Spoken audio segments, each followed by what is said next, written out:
अच्छा जी। आज स्टार्ट करते हैं हम chapter number 2 of part A. Chapter number 2 is about assets, liabilities and the accounting equation.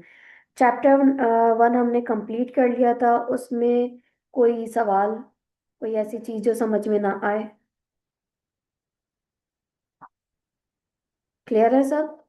Okay.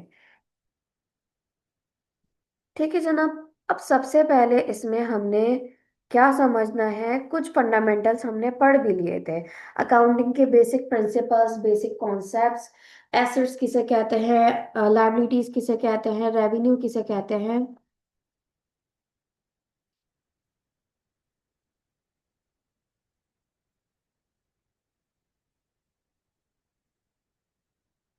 Asset किसे कहेंगे, लायबिलिटीज किसे कहेंगे, और आपके पास बिजनेस एंटिटी कॉन्सेप्ट क्या है, बिजनेस किसे कहते हैं।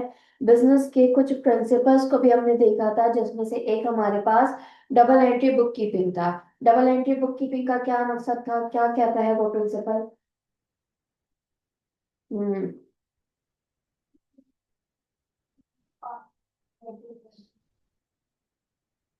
हम्म।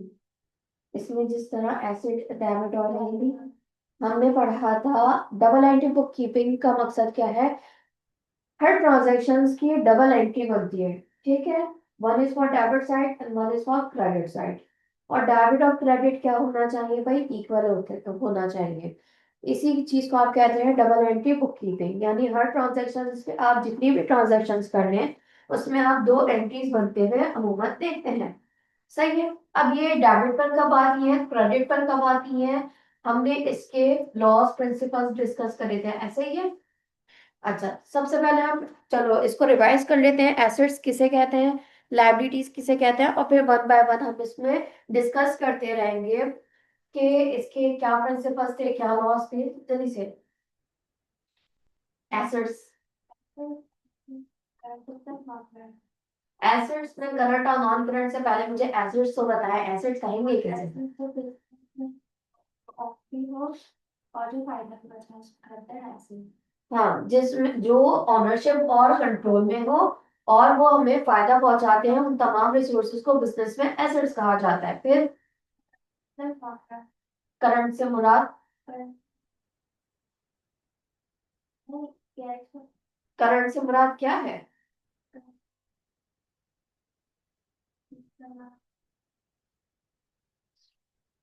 हमने दूसरे सवाल में ये पूछा था, क्या वो मुझे बेनिफिट दे सकता है या नहीं? आपने कहा हाँ। तब वो एसेट्स डिक्लेयर हुए थे।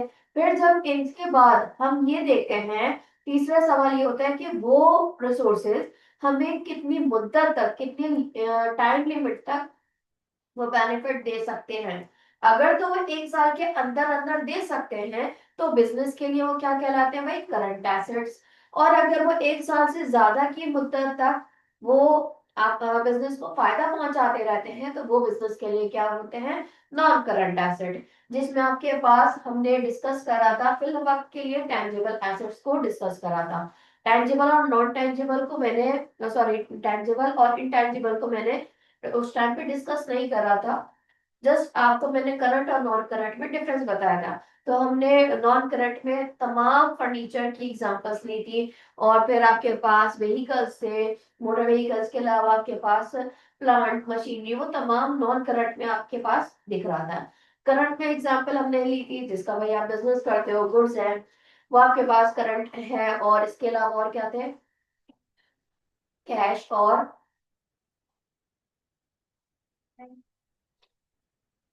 बैंक वगैरह। Very good. तो जो एक साल के अंदर अंदर आपको बेनिफिट दे सकते थे, उसमें आपने कैश भी देखा, उसमें बैंक भी देखा, उसमें मर्चेंडाइज इन्वेंट्री या गुड्स भी देखा, उसमें आपने अकाउंट रिसीवल भी देखा, नोट्स रिसीवल भी देखा, उसमें प्रीपेड भी देखा। क्लियर है? एसेट्स में कोई कंफ्यूजन? फिर लायबिलिटीज। फिर लायबिलिटीज किसे कहेंगे?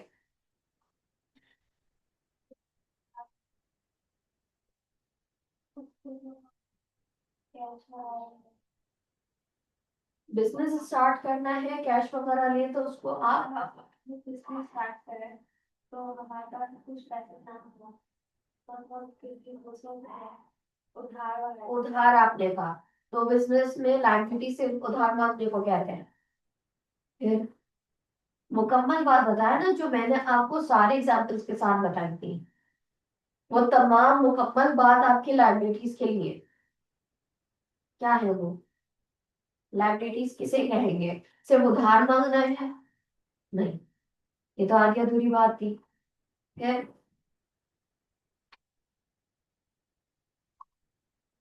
लायबिलिटीज बेसिकली जिम्मेदारी को कहते हैं। किसे कहते हैं?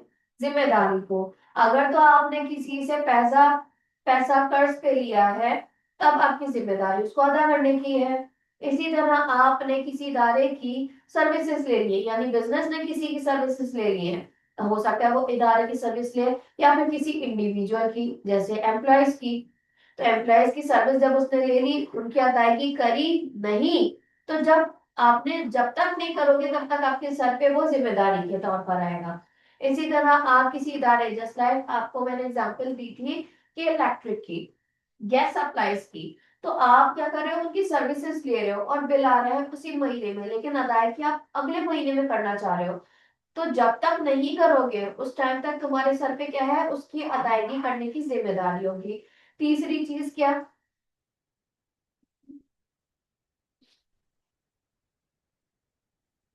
तीसरी एग्जाम्पल मैंने अपने ऊपर रख के दी थी कि फॉर एग्जाम्पल मैंने एक क्रैश कोर्स अनाउंस करा है, या फॉर एग्जाम्पल आप एसीसीए में आए हो, एसीसीए का FA1 बैच पढ़ रहे हैं, FA1 कोर्स लिया है, FA1 बैच 30 में आप एनरोल हुए हैं, तो बेटा ये FA1 का जो कोर्स है, आपने उसकी पेमेंट पहले से कर दी है, हाँ या ना? तो क्या आपने मुझसे उसकी सर्विस ले ली? नहीं ली। तो मेरे सर पे क्या है, मैंने एडवांस में पेमेंट ले ली है, लेकिन अभी उसकी सर्विस नहीं दी है। मेरे सर पे भी ये क्या है, जिम्मेदारी, जिसको आप अनअर्न्ड का नाम देते हो, मेरे सर पे जिम्मेदारी है। मैं जब पूरी सर्विस दे दूंगी उस महीने की, उस कोर्स की, तब मैं क्या कहूंगी, भाई ये मेरे लिए अब इनकम है, वरना मेरे सर पे अनअर्न्ड यानी लायबिलिटी है, करंट लायबिलिटी जिसे मैंने कहा। तो बेटा जिम्मेदारी, लायबिलिटीज का मतलब सिंपल सा है, जिम्मेदारी, ऑब्लिगेशंस। अब चाहे आपने कर्ज लिया हो, आपने किसी की सर्विस ली हो, लेकिन आपने पेमेंट बाद में करनी हो, या फिर आपने पहले से एडवांस पेमेंट ले ली है और उसकी सर्विस बाद में दे ली है, उसमें आपने कुछ 1.5 महीना 2 महीना या पूरे कोर्स जो आपने एडवांस में पेमेंट ले लिया है, तो जितनी जितनी आप उसको सर्विस देते रहोगे वो क्या होगा, आपकी लायबिलिटी कम होती रहेगी और आपकी वो इनकम बनती रहेगी। क्लियर? इन शॉर्ट लायबिलिटीज का मतलब क्या? जिम्मेदारी, या तो अदायगी करने की या फिर सर्विस देने की। ठीक है। अब लायबिलिटीज में हमने दो तरह की एग्जांपल्स देखी दो टाइप्स देखी थी, सॉरी, एग्जांपल्स कह रही हूँ, दो टाइप्स देखी थी। कैसी? कौन कौन सी थी?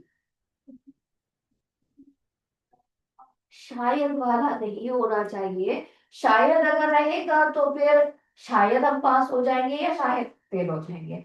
शायद नहीं होना चाहिए, क्योंकि ये हम एटलीस्ट बहुत लेट चल रहे हैं, 3 से 4 क्लासें हमारी इसमें एक चैप्टर में लग गई। उससे पहले मैंने एटलीस्ट 2 बार तो आपको करवाया ही करवाया, क्योंकि एक से मैंने रिकॉर्डिंग करनी स्टार्ट करी थी, उससे पहले मैंने आपको 2 क्लासेस में ये करवा दिया था। अब जब वो 2 क्लासेस में आपको करवाया, फिर दोबारा रिपीट हुआ ताकि आपकी ये तमाम चीजें रिकॉर्ड हो जाएं, तो ये शायद पे नहीं आना चाहिए था। मेरे हिसाब से इसमें आपको प्रो हो जाना चाहिए था कि एसेट किसे कहेंगे, लायबिलिटीज किसे कहेंगे, एक्सपेंसेस किसे कहेंगे, रेवेन्यू किसे कहेंगे। ये बेसिक चीज है। जब इसको ही नहीं, आपकी फाउंडेशन नहीं होगी, मतलब फाउंडेशन बनाने के लिए चीजें करवाई जा रही हैं, अगर फाउंडेशन ही नहीं बनेगी तो फिर आगे गाड़ी नहीं चल सकेगी, आगे बिल्डिंग नहीं बना सकूंगी मैं। इसके लिए क्या करना है बेटा, अगर आप ACCA में आए हैं, ACCA का मकसद ही यही होना चाहिए, आपने इसको क्लियर करना है, तो आपने फुल टाइम इसको मतलब देखना है। ऐसा नहीं होना चाहिए मैंने जब क्लास होगी तभी मैं इसकी किताबें खोल कर देखूं, हफ्ते में 2 बार है, अच्छा भाई थर्सडे को हमारी क्लास है तो वेडनेसडे की रात में थोड़ा बहुत देखूं, ऐसा नहीं है। रोज के बिना पे आपकी अगर ये लर्निंग हो रही है, आपने इसको स्टडी टाइम दिया हुआ है, तो ये क्लियर होगा, वरना ऐसे नहीं। जो मैं शुरू से बोलती हूँ, बेटा ये आपको आगे चल के नुकसान देगा, फिर रोते रहोगे कि ये नहीं क्लियर हो रहा, बहुत मुश्किल है। बच्चों के अक्सर यही कंफ्यूजन रहती है, यही सवाल आते हैं, यही रोना होता है, मिस बहुत मुश्किल है, टाइम नहीं मिल रहा। बेटा टाइम कैसे नहीं मिल रहा? अगर आपने इसमें एनरोलमेंट करवाई है एज अ स्टूडेंट, रजिस्ट्रेशन होनी है, रजिस्ट्रेशन हो गई, फिर आपने इसमें सीरियसनेस दिखानी है तो फिर आगे बढ़ोगे ना। कोई भी काम नहीं हो सकता खुद से। दरवाजा बंद है, मैं चाहूंगी दरवाजा खुद से खुल जाए, कैसे खुलेगा? नहीं खुल सकता। आपने एफर्ट कर लिया, वहां तक जाना है, दरवाजे को खोलना है, तभी आप दरवाजे को खुलता हुआ देखेंगे, खुद ब खुद तो नहीं होगा। तो इस तरह से आपका एसीसीए का भी है। आपके तमाम सात पेपर सभी क्लियर हो सकेंगे जब आप अपनी तरफ से एफर्ट दिखाएंगे। मैं एक बात कहती हूँ बच्चों को, बेटा मेरे 100% एफर्ट है हर स्टूडेंट के लिए। अगर तो आपकी 1% एफर्ट भी आ रही है तो ये रिजल्ट आपको 100% ही देंगे। वरना मेरी तरफ से तमाम स्टूडेंट्स के लिए इक्वली एफर्ट रहती है। अगर स्टूडेंट की एफर्ट ही नहीं है, यानी जीरो एफर्ट, तो ये पूरा रिजल्ट जीरो कर देंगे। फिर क्या फायदा? टाइम भी वेस्ट, मनी भी वेस्ट, बार बार क्लब होते रहेंगे। ठीक है। तो आपको मैं अब समझा रही हूँ माशाल्लाह से, ये लेवल कोई बच्चों वाला नहीं है जिसमें आपके पेरेंट्स को इन्वॉल्व होकर डांट डांट के पढ़ाना पड़े। नहीं, इसमें आपने खुद ही संभल के काम करना है। मैं एटलीस्ट 8 घंटे का तो टाइम कहती हूँ। 8 घंटे नहीं भी हो रहे, 4 घंटे दो। एक कोर्स को तो एटलीस्ट 4 घंटे दें। आप MA1 में भी हो, MA1 को भी साथ लेके चले, इसको भी साथ लेके चले।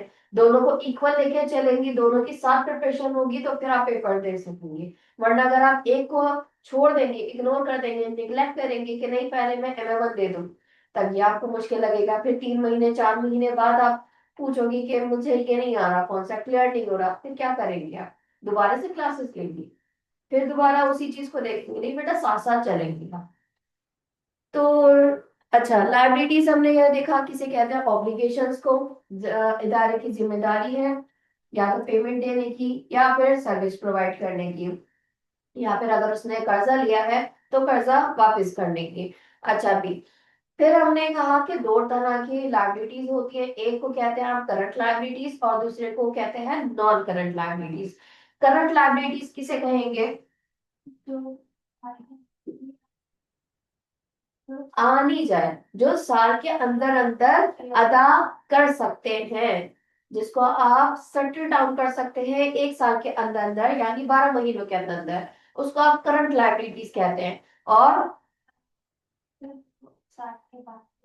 जो 1 साल के बाद ही पे हो, जो 1 साल से ज्यादा के अरसे तक सेटल डाउन हो सकती है, ठीक है, तो उसको आप क्या कहते हो? Non current liabilities. ठीक है, इसको रीड कर लीजिएगा। फिर आ जाते हैं अकाउंटिंग इक्वेशन पे। अकाउंटिंग इक्वेशन किसे कहते हैं, क्या होती है ये अकाउंटिंग इक्वेशन? हमारे सामने एक इक्वेशन आती है, क्या इक्वेशन आती है? एसेट्स, विजिबल है ये?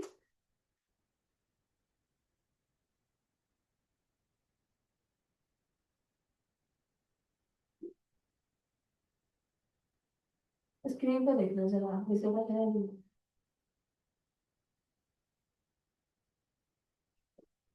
Assets is equals to capital plus liabilities. ठीक है, ये आपके पास एक इक्वेशन आती है, इस इक्वेशन का मतलब क्या है?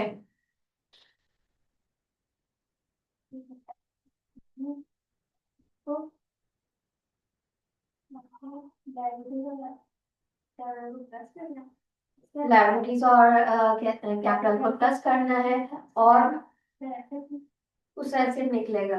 हाँ, देखें, प्लस करना होता है, लेकिन इससे क्या समझ में आ रहा है? देखिए फॉर एग्जाम्पल, आपके एसेट्स कितने हैं भाई? 1 लाख के। एसेट से मुराद, तो आपके पास इकोनॉमिक रिसोर्सेज है बिजनेस में, वो बेनिफिट दे रही हैं, और फिर उसका कंट्रोल भी बिजनेस के पास है। अब देखो, ये एसेट्स है। अब ये एसेट्स में से 50,000 कैपिटल दिख रहा है और आपका 50,000 लायबिलिटीज के दिख रहे हैं। इस एसेट पे, इन तमाम एसेट्स पे क्लेम किसका है यहां दिखता है। मेरा कितना क्लेम है? 50%। इसी तरह जो आपकी जिम्मेदारी है उनका, यानी लेनदार भी हो सकते हैं और लोग भी हो सकते हैं, उनका कितना क्लेम है? 50%। इस इक्वेशन के तहत हम देखते हैं बिजनेस की फाइनेंशियल परफॉर्मेंस। बिजनेस की फाइनेंशियल वर्ड, फाइनेंशियल फाइनेंशियल किसे कहेंगे, यानी आपके फाइनेंस, अगर फॉर एग्जांपल आपके घरेलू हालात सही नहीं होते, आप क्या कहते हो कोई फाइनेंशियल इश्यूज है, फाइनेंशियल प्रॉब्लम है, यहाँ भी आप फाइनेंशियल प्रॉब्लम या वेल्थ देखते हो। किस तरीके से? एसेट्स को देख के। अब ये एसेट्स आपके बजाय तो 1 लाख के दिख रहे हैं, इन पे हक किसका है, क्लेम किसका है, आपका कितना है, बाहर वालों का कितना है, यहाँ तो इक्वल है। तो कैसा दिख रहा है बिजनेस? एक्सीलेंट, एवरेज, वर्स्ट, कैसा दिख रहा है? एवरेज है, क्योंकि क्लेम 50% आपका है, 50% बाहर वालों का। सेम सिचुएशन रहे, यानी कि आपके पास एसेट सेम हालत में रहे। अब मुझे बताए कि अगर 70% यानी 70,000 क्लेम मेरा हो और 30% बाहर वालों का हो, तो फिर ये सिचुएशन कैसी रहेगी? फिर एक्सीलेंट होगा। क्यों? हमें फाइनेंशियल वर्थ दिख रही है बिजनेस की, कि इस बिजनेस में जितने भी एसेट्स हैं उस पे क्लेम 70% मेरा है और बाहर वालों का 30% है। अगर यही सिचुएशन रहे कि 1 लाख आपके पास एसेट्स के तौर पे दिख रहा है, लेकिन सिर्फ 20% मेरा क्लेम हो, बाकी का क्या है, 80% बाहर वालों की जिम्मेदारी दिख रही है, पेमेंट करना या वॉट एवर लाइबिलिटी दिख रही है, फिर क्या है? कैसा दिख रहा है बिजनेस का हाल, कैसी उसकी वेल्थ दिख रही है? वर्स्ट है।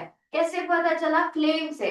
इन तमाम बिजनेस में एसेट्स जो दिख रहे हैं उस पे क्लेम किसका ज्यादा है, आपका ज्यादा है या फिर बाहर वालों का ज्यादा है?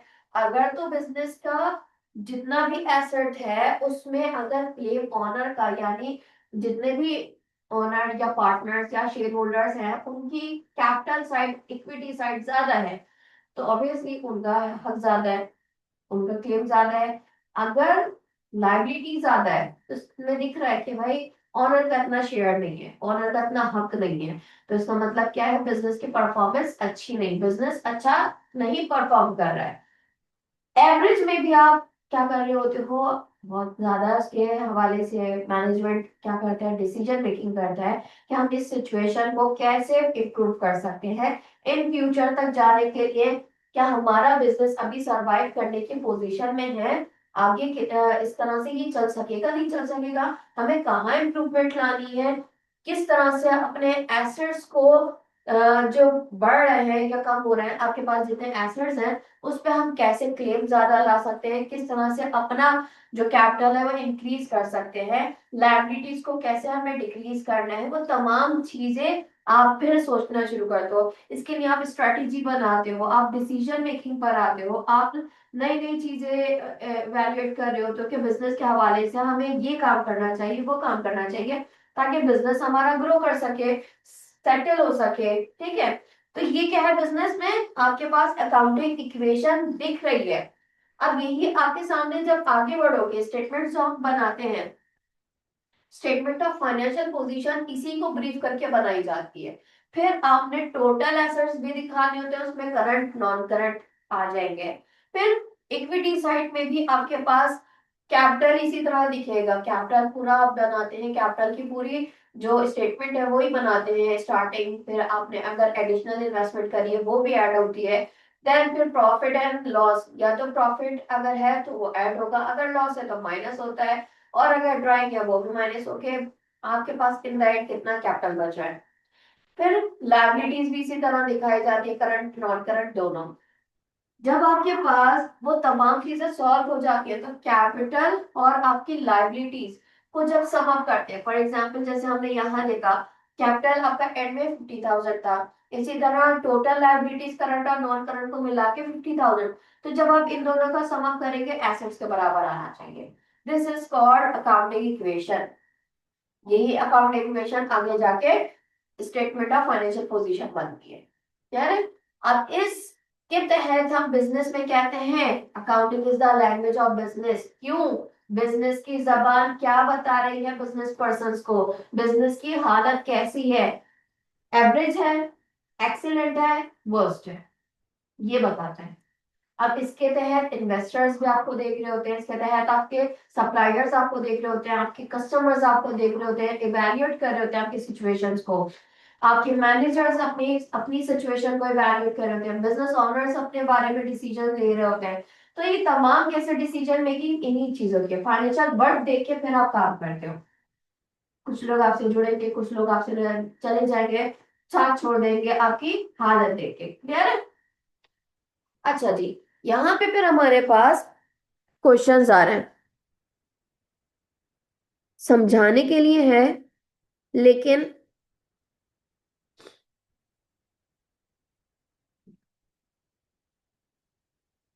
ना रीड करें। इनके अकाउंटिंग इक्वेशंस के तहत फिर हम देखेंगे कि भाई किस तरह का इम्पैक्ट पड़ता है। यहां तक समझ में आया? Just read this example 3.1। लंबी तो बोले इतना हल्के से क्यों? मैंने जो काम दिखाया थे open a flower stall in the market to sell flowers and potted plants. Potted plants.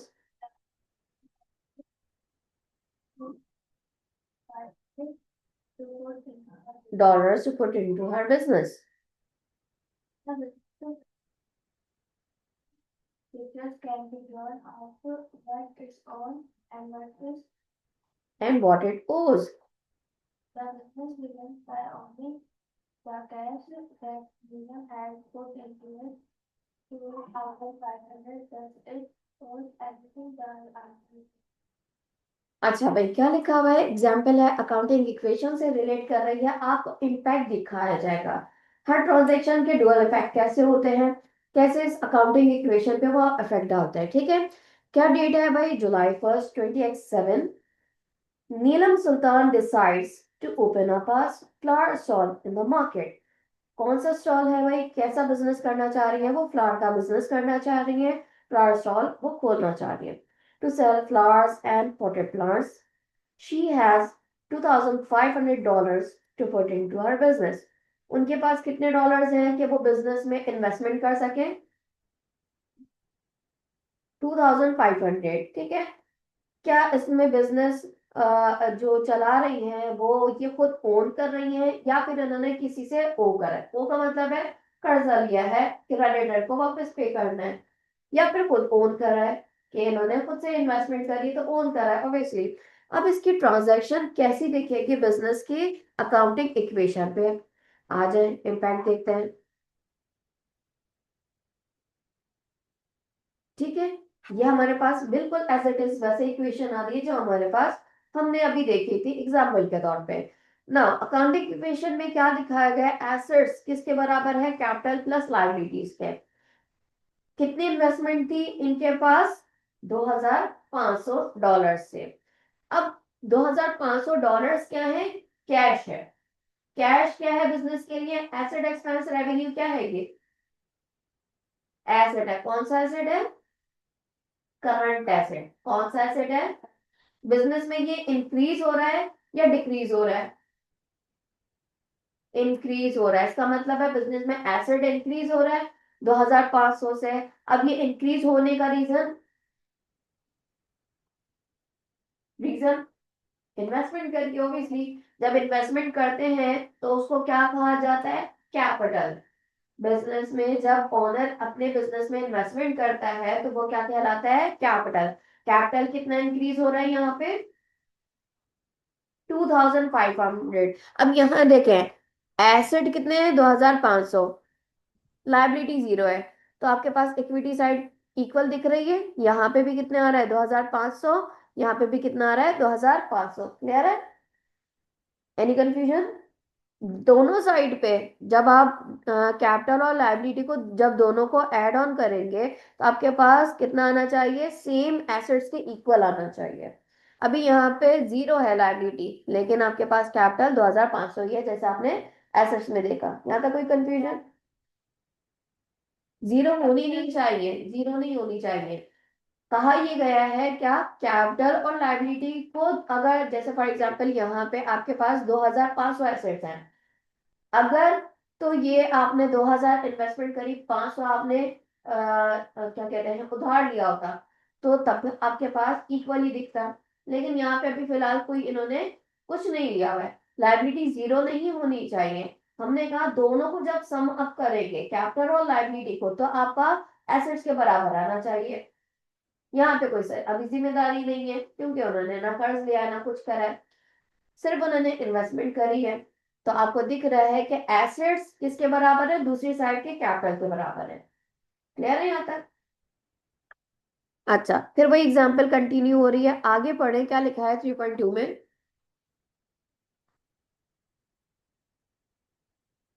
Sanjay Patel form for.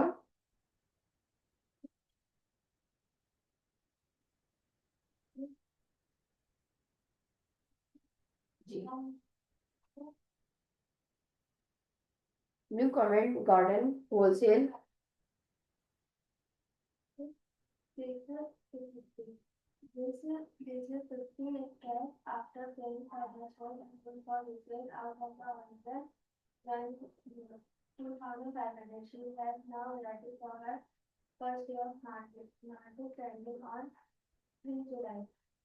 ठीक है, how does the accounting equation look now. क्या बातें कही गई हैं?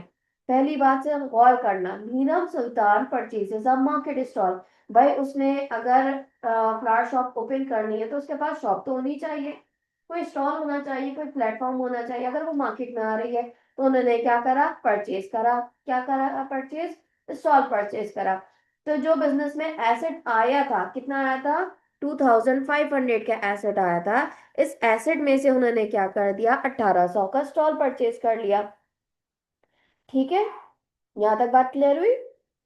फिर आगे क्या बात कही गई है, she also purchases some flowers and potted plants from a trader in the New Covent Garden wholesale market at a cost 650। अब ये फ्लावर्स और पॉटेड प्लांट्स क्या है, ये इन्वेंट्री कहलाएगी। क्यों? क्योंकि बिजनेस क्या करना है, इसी का ही करना है। तो बिजनेस जिस चीज को सेल करना चाहता है, वो बिजनेस के लिए गुड्स या फिर मर्चेंडाइज इन्वेंट्री कहलाती है। उनकी कॉस्ट कितनी बताई गई है भाई, 650। तो बिजनेस के पास उन्हीं जो कैश इन्वेस्टमेंट करी थी, अब उसने और क्या कर लिया, इन्वेंट्री भी खरीद ली फ्लावर्स और प्लांट्स की सूरत में। उसकी कॉस्ट कितनी है, 650। ठीक है जनाब। देन अब मुझे बताएं कि 2500 में से ये दो चीजें अब परचेज कर ली, अब कितना रह गया है भाई उसके पास, 50 कैश रह गया है। अब जो 50 कैश है उसके पास रह गया है, लेकिन जब आप तीनों को सम अप करेंगे, टोटल करेंगे, तो एसेट्स टोटल कितने का दिखेगा, 2500 का। दूसरी साइड पे कैपिटल भी आपको इतना ही दिख रहा है। तो इसका मतलब क्या है, अकाउंटिंग इक्वेशन बैलेंस है। इस तरह से क्या है, इसके डुअल इफेक्ट दिख रहे हैं। लेकिन अब ये डुअल इफेक्ट आपको एसेट साइड और कैपिटल साइड, कैपिटल में कोई चेंज नहीं आ रहा। क्यों? क्योंकि उन्होंने जितना एसेट इंक्रीज करा था उसी से आपने दूसरी चीजें ले ली हैं। क्लियर? एसेट और कैपिटल दोनों इक्वल है। अब आ जाए आगे सिचुएशन पे क्या कह रहे हैं, वही एग्जांपल कंटिन्यू है, आगे बढ़े। अब उनका स्टॉल रेडी था कि वो सेल करें। आगे बढ़ते हैं, क्या लिखा हुआ है।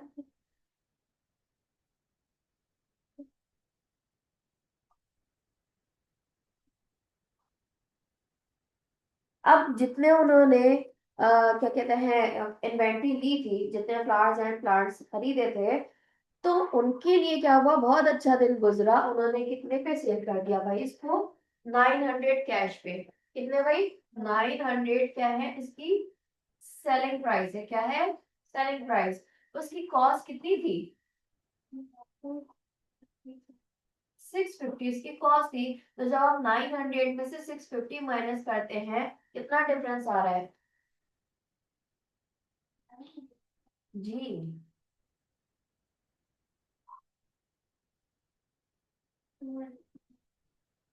250 का आ रहा है। ये 250 का डिफरेंस क्या है, प्रॉफिट है या लॉस है,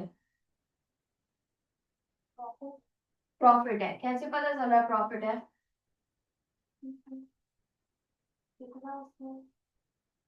क्योंकि आपकी कॉस्ट कितनी है, 650। 650 से जितना ऊपर मिल रहा है वो हमारा क्या है, प्रॉफिट है। लेकिन अगर यही चीज आपको 600 की या 625 की 620 की भी मिलती, तो क्या होता बिजनेस के लिए? लॉस होता, जितना डिफरेंस आता।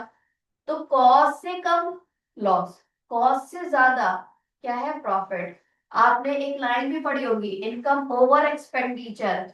इनकम से ज्यादा आपके एक्सपेंडिचर हो रहे हैं तब वो क्या कहला रहा है, और एक्सपेंडिचर से ज्यादा इनकम हो रही है तब वो क्या कहला रहा है? हाईलाइट करने का बोला था मैंने अपने पास, नोट डाउन करने का कहा था। तो बेटा आपके पास सेलिंग प्राइस में दो चीजें शामिल होती है, इक्वेशन भी होती है नॉर्मली, और इसको मैं समझाती भी हूँ कि बेटा सेलिंग प्राइस, मार्केट में जिस प्राइस पे वो सेल हो रहा है उसको कहेंगे सेलिंग प्राइस। इसमें दो चीजें शामिल होती हैं, एक तो कॉस्ट है, एक है आपका प्रॉफिट। ठीक है, यहाँ पे आपके पास कॉस्ट कितनी थी भाई? 650 थी, और इसमें प्रॉफिट कितना है भाई? 250। चेक करा तो आपके पास सेलिंग प्राइस कितने आ रहे हैं? 900।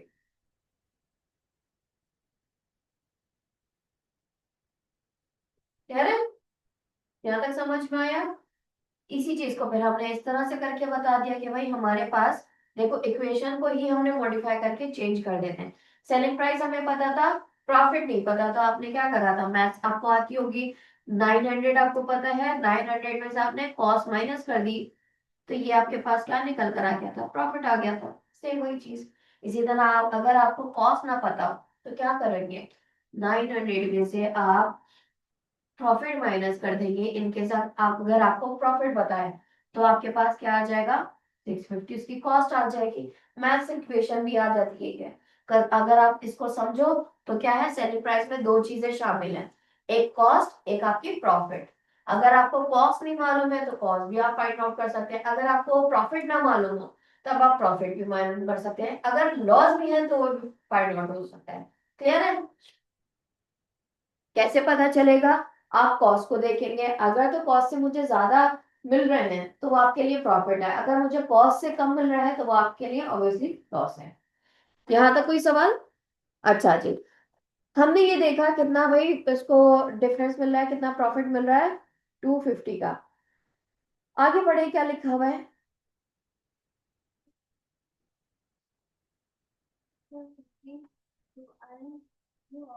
रेवेन्यू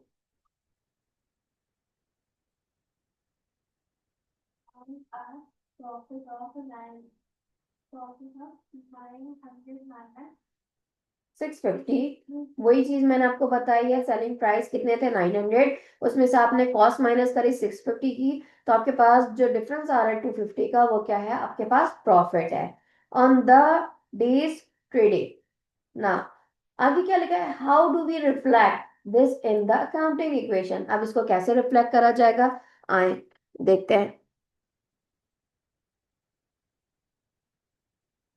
देखिए भाई, स्टॉल तो हमारा कहीं नहीं बिका, स्टॉल तो वही है।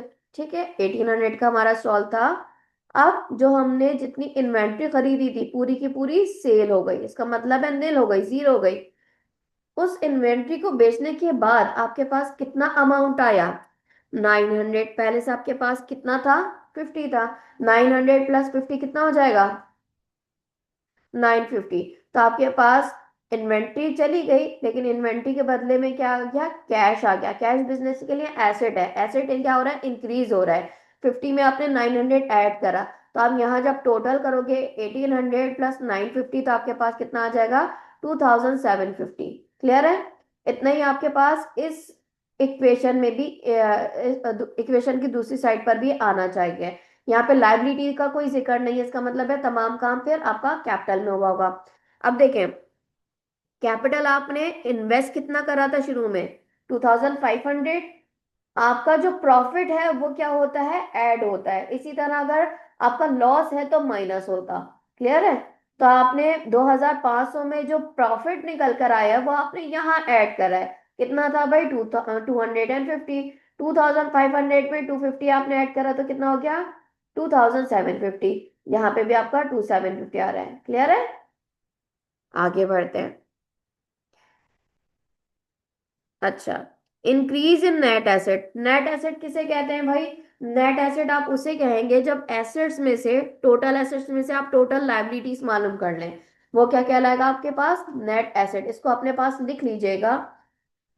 एसेट में से जब आप लाइबिलिटीज माइनस कर दें, होगा वो कैपिटल के बराबर, लेकिन वो कहलाएगा क्या भाई, नेट एसेट्स। क्लियर है।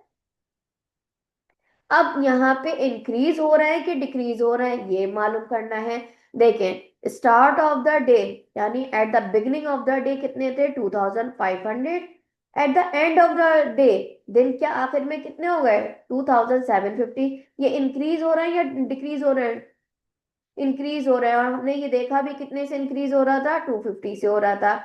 सेम आपने यहाँ कैपिटल को भी देखा, इनिशियल कैपिटल था कितना, 2500। एंडिंग कैपिटल कितना हो गया, 2750। ये इंक्रीज हो रहा है कैपिटल भी। अभी किसकी वजह से हो रहा है, रिटेन प्रॉफिट की वजह से। क्लियर है यहाँ तक। तो नेट एसेट्स किसे कहते हैं, ये अपने पास लिख लीजिएगा। नेट एसेट्स आपके पास कहते हैं टोटल एसेट्स में से जब आप टोटल लायबिलिटीज माइनस कर दें। अब यहाँ टोटल एसेट्स तो दिए गए हैं, कितने हैं भाई, 2500 थे। लेकिन लायबिलिटीज नहीं दी गई थी, जीरो थी। और अभी कितने एसेट्स हो गए, 2750। लेकिन अभी भी आपके पास लायबिलिटी नहीं है, तो टोटल एसेट्स 2750 में से जीरो माइनस करेंगे तो आपके पास आंसर क्या आना है, 2750। वही आपके पास क्या आएगा, नेट एसेट्स। ये बात क्लियर हुई। आगे बढ़े।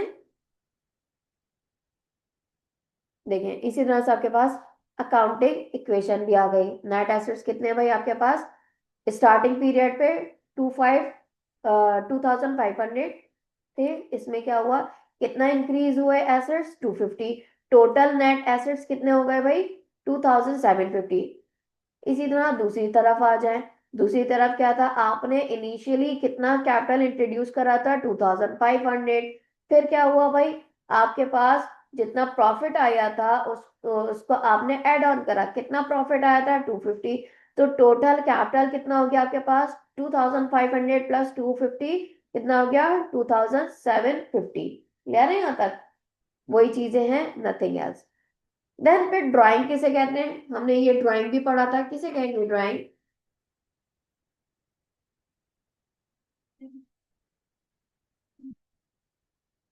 पर्सनल किसी चीज पे पैसा नहीं लगाया, अब पर्सनल यूज के लिए वो विड्रॉ कर रहा है बिजनेस से पैसा।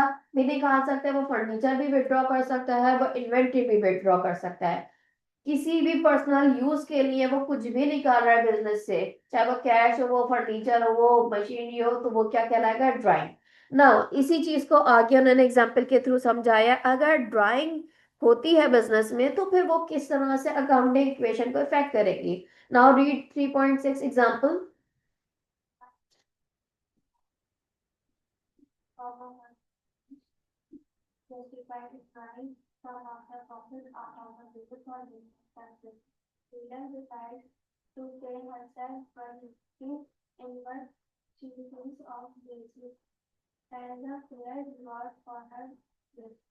ठीक है, अब उसने 250 का प्रॉफिट अर्न करा था, सेल करी, अच्छी सेल हुई। उसने सोचा कि भाई अब मुझे भी इंजॉय करना चाहिए, अपने आप को रिवॉर्ड तो देना चाहिए इसके, कि आपने ये तमाम चीजें सेल कर दी हैं। उसने क्या करा, अपने आपको रिवॉर्ड देने के लिए 180 विड्रॉ करा लिया। अब ये विड्रॉ करवाए तो ये किस तरह से होगा भाई, प्रॉफिट कितना था आपके पास, 250 था। उसमें से 180 आपने विड्रॉ, यानी माइनस हो रहे हैं आपके पास से। कैपिटल क्या हो रहा है, डिक्रीज हो रहा है, तो माइनस हो जाएगा। 250 माइनस 180 कितना आ रहा है भाई, कितने आपके पास, 80 प्रॉफिट में, सॉरी 70 प्रॉफिट में रह जाएगा। अब इसी चीज को हम अकाउंटिंग इक्वेशन में देखते हैं।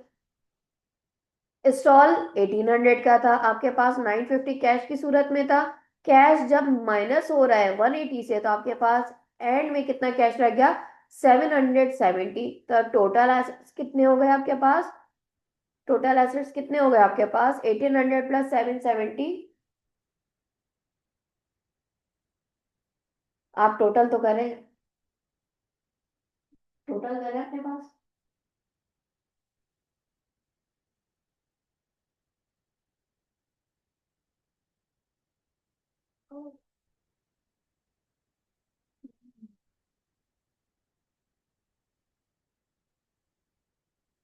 अपना खुद से भी करना करा करें, ताकि आपको भी समझ में आएगा किस तरह से हो रहा है। ठीक है, कितना आ रहा है, क्लियर है। एसिड साइड से कितना आया, 2570 आ रहा है। इसी तरह कैपिटल साइड पे भी आपने देखा क्या भाई, आपने कैपिटल इन्वेस्ट कितना करा था इनिशियली 2500, इसमें से फिर आपने जितनी सेलिंग करी है उसके बाद आपको प्रॉफिट अर्न हुआ था 250, तो आपने ऐड कर लिया था।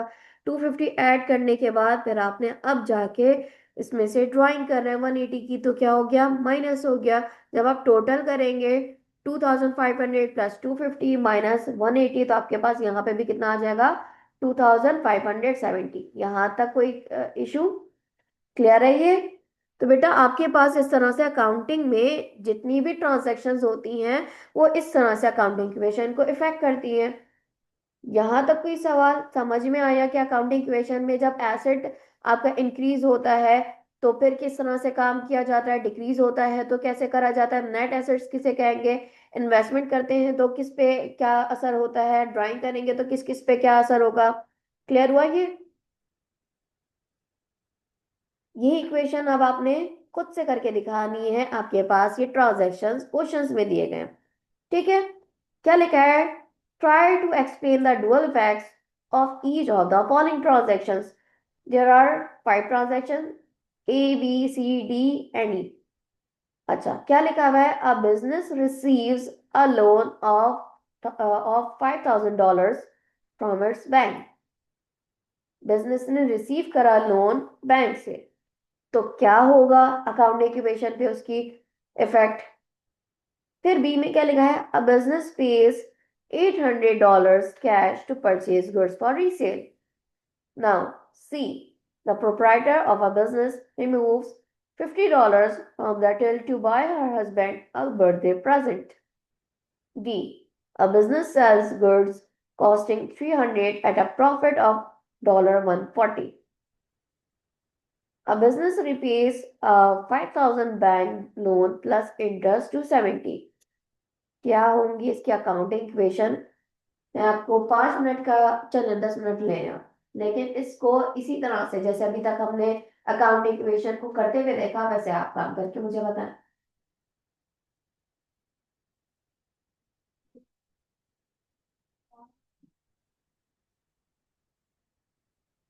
बिल्कुल आप इसी तरह से बनाएंगे, asset is equal to capital plus liability, और जैसे जैसे ट्रांजैक्शन हो रही है वैसे वैसे ए करके लिखे हैं, फिर दोबारा से आपने वो क्लोज कर देना है, क्योंकि इसका दूसरे से अभी फिलहाल इतना रिलेट नहीं कर रहा है। दूसरे में क्या हो रहा है, बी कर दें, फिर आप जस्ट लाइन ड्रॉ कर करके लिखे, सही है?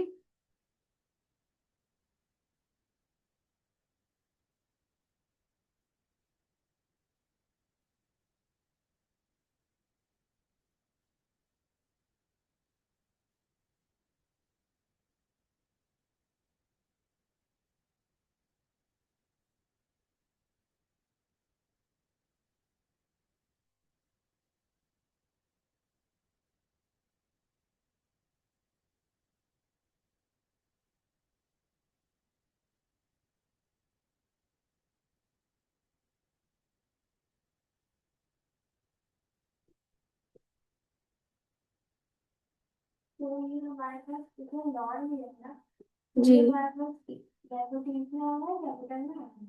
ये आप मुझे बताओगे ना, मैं तो बाद में बताऊंगी, पहले आप मुझे बताएंगे।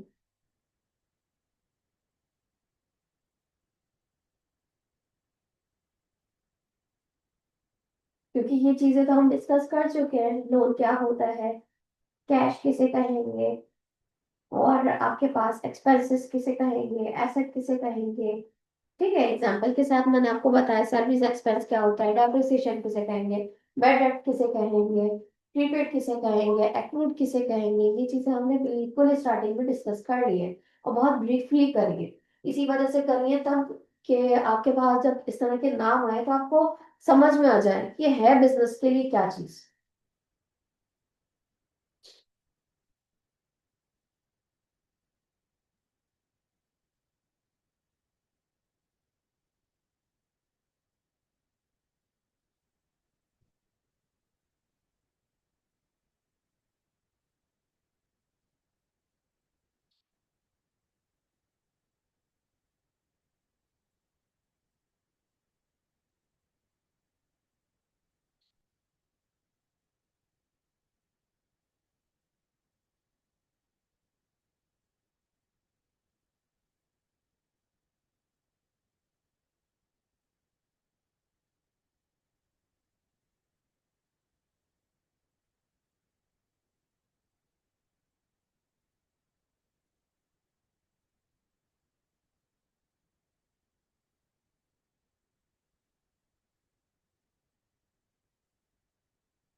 डन।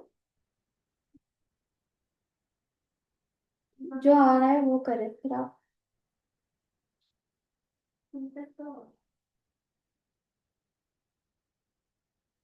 सी तक हो गया। दो दो रह गए आपके पास, सही है, करें।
डन।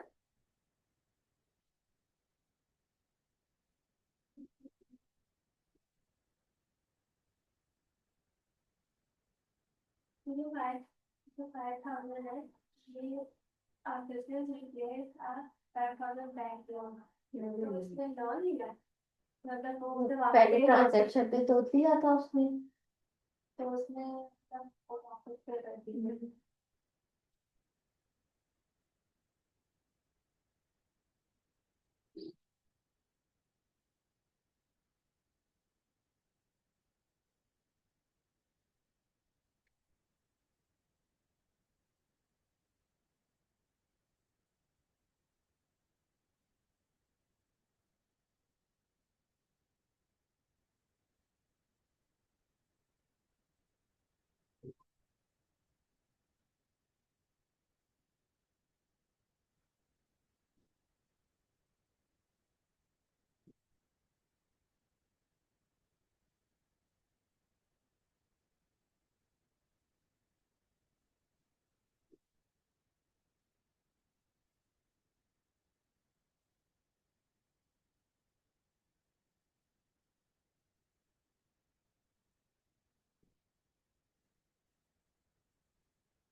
ना।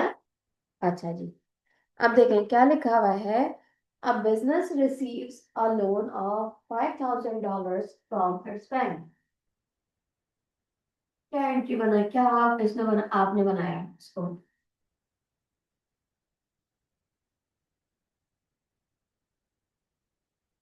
अब ये मुझे पता नहीं चल रहा है कि हो क्या है इसमें। कैपिटल टू जीरो हम लोग ने जी। ठीक है। अब तो बाकी मैंने इसको जो है वो 100 से अब ये पता नहीं चला कि इंक्रीज हो रहा है कि डिक्रीज हो रहा है। ये जो इंक्रीज हो रहा है। ठीक है। ये जो है इसमें भी इंक्रीज हो रहा है, इसमें डिक्रीज हो रहा है, इसमें जो है वो अच्छा चलिए देखते हैं। देखिए फिलहाल इनका दूसरे से इतना लिंक नहीं है, जस्ट उसमें ही बताया।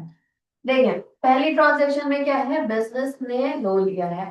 अब लोन लिया है तो ऑब्वियसली उसके पास एक तो लोन क्या हो रहा है, इंक्रीज हो रहा है, कितने से भाई, $5,000 से इंक्रीज हो रहा है।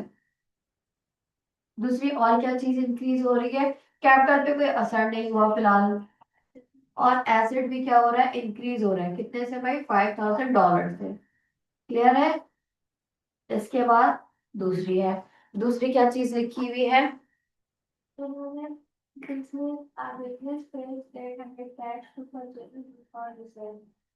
अच्छा जी। अब बिजनेस ने पे करे कैश।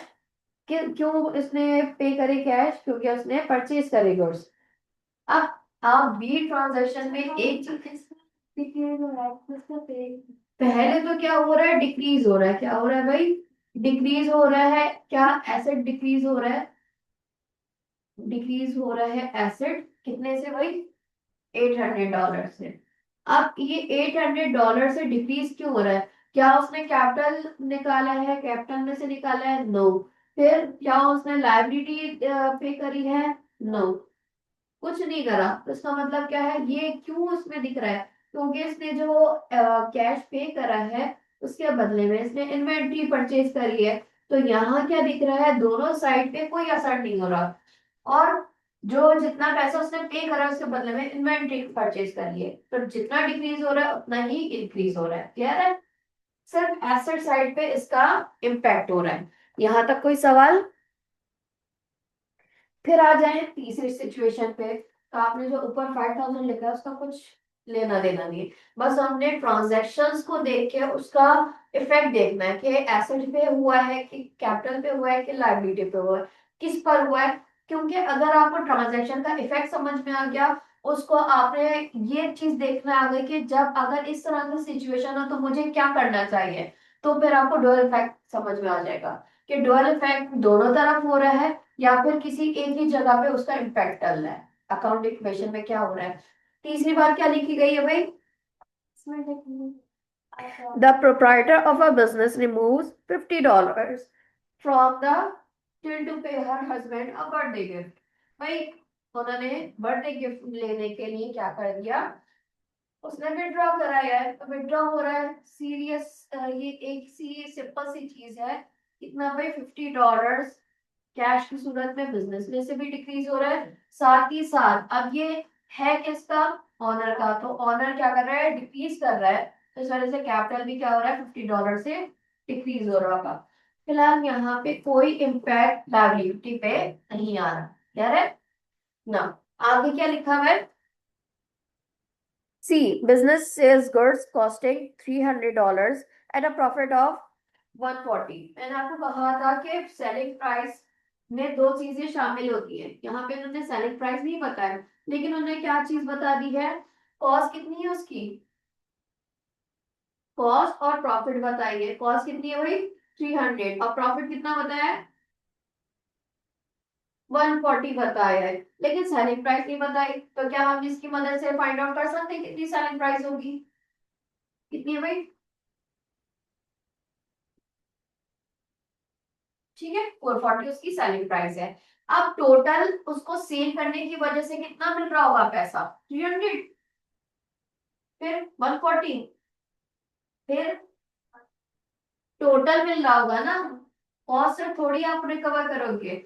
आप प्रॉफिट पे कह रहे हो तो टोटल कितना मिल रहा होगा उसको, कैश 440। इसका मतलब है 440 कैश के तौर पे बिजनेस में क्या हो रहा है, इंक्रीज हो रहा है, ऐसा ही है। $440 से कैश इंक्रीज हुआ, ठीक है। साथ ही साथ आपके पास से क्या हो जाएगा, इन्वेंट्री क्या हो जाएगी, $300 की डिक्रीज होगी।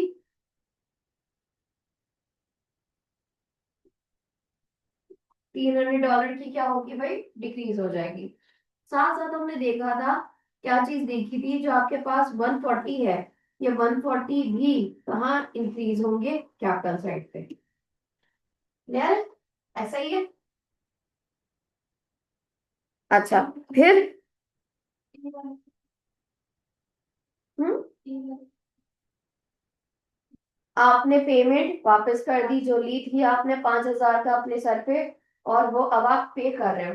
तब पे कितना कर रहे हैं, सवाल ये है। क्या लिखा है, 5,000 तो आपने लाइबिलिटी के तौर पे लिए, साथ ही साथ उसने और क्या एडिशनल बात लिखी है, प्लस इंटरेस्ट। कितना इंटरेस्ट है, 270। तो इंटरेस्ट के साथ वो अदा कर रहा है 5,000 प्लस 270, कितना हो जाएगा टोटल, कितना हो जाएगा टोटल, 5,270। ऑब्वियसली 5,000 है, 270 उसमें ऐड ऑन कर दोगे तो कितना हो जाएगा, 5,270। अब देखना, ये बिजनेस के पास से तो कैश पूरा ही जा रहा है, इसका मतलब है एसेट क्या हो रहा है, डिक्रीज हो रहा है। कितने से डिक्रीज हो रहा है भाई, 5,270 से। फिर इसका दूसरी साइड पे क्या इम्पैक्ट पड़ेगा, मेरे सर पे जिम्मेदारी सिर्फ 5,000 की थी, तो मेरे सर पे जिम्मेदारी तो 5,000 की ये पूरी की पूरी डिक्रीज हो रही है, ऐसा ही है। फिर बाकी किसके सर पर आएगा? भाई ओनर के सर पे। कितना? 270 का जो डिफरेंस आ रहा था, ये कितना 5,000 से ऊपर का जो डिफरेंस आ रहा था, ये क्या है? बिजनेस के पास से, यानी ओनर की जो कैपिटल है उसमें से डिक्रीज होगा। क्लियर है? तो ओनर का जो कैपिटल है वो भी डिक्रीज कर दिया जाएगा। टोटल आप करो, 5,000 प्लस 270, 5,270। आपके पास एसेट साइड पे भी सेम इसी तरह से आ रहा है। क्लियर है? उसको घर जाके एक बार और कर लीजिएगा, तो आपको समझ में आ जाएगा इंक्रीज, डिक्रीज, या दूसरी तरफ जो नील आपके पास आ रहा है वो क्यों आ रहा है, किस वजह से आ रहा है। वो हमारी वेबसाइट्स वगैरह पर होती है। ठीक है, इसकी पूरी डिस्क्रिप्शन लिखी हुई है, यू कैन रीड। अच्छा जी, यहाँ तक कोई सवाल?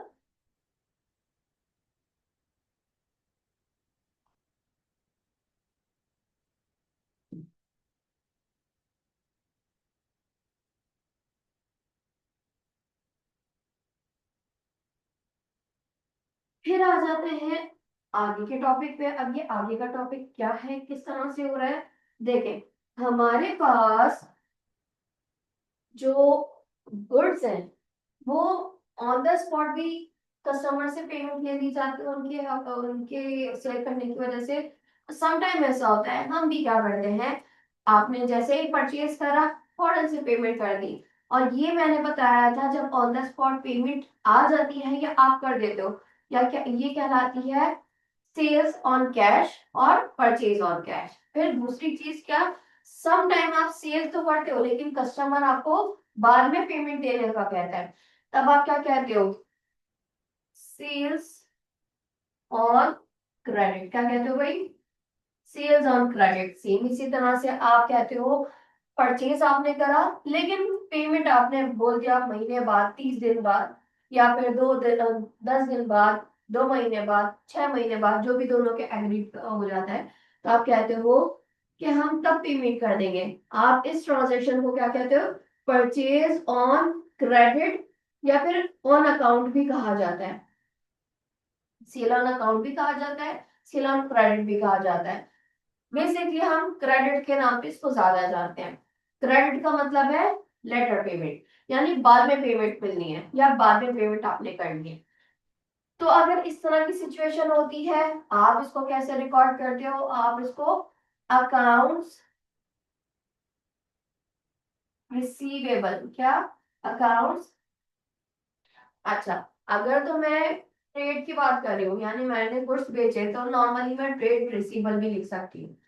ठीक है, नॉर्मली आप इसको अकाउंट्स रिसीवेबल की बात भी कह देते हैं।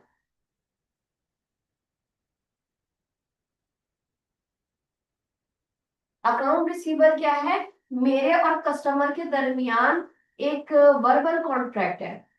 वर्बली हुआ है, बकायदा हमने कोई कोर्ट से कॉन्ट्रैक्ट नहीं बनाया, वर्बल कॉन्ट्रैक्ट है। ठीक है, जबानी कलामी बात के मैंने उनसे कह दिया था कि आप चलो 2 महीने बाद दे देना, आप 30 दिन बाद दे देना, आप 6 महीने बाद पेमेंट कर देना। मेरा और कस्टमर के दरमियान एक एग्रीड अमाउंट पे, एक एग्रीड टाइम पीरियड के लिए वो एग्रीमेंट तय कर दिया।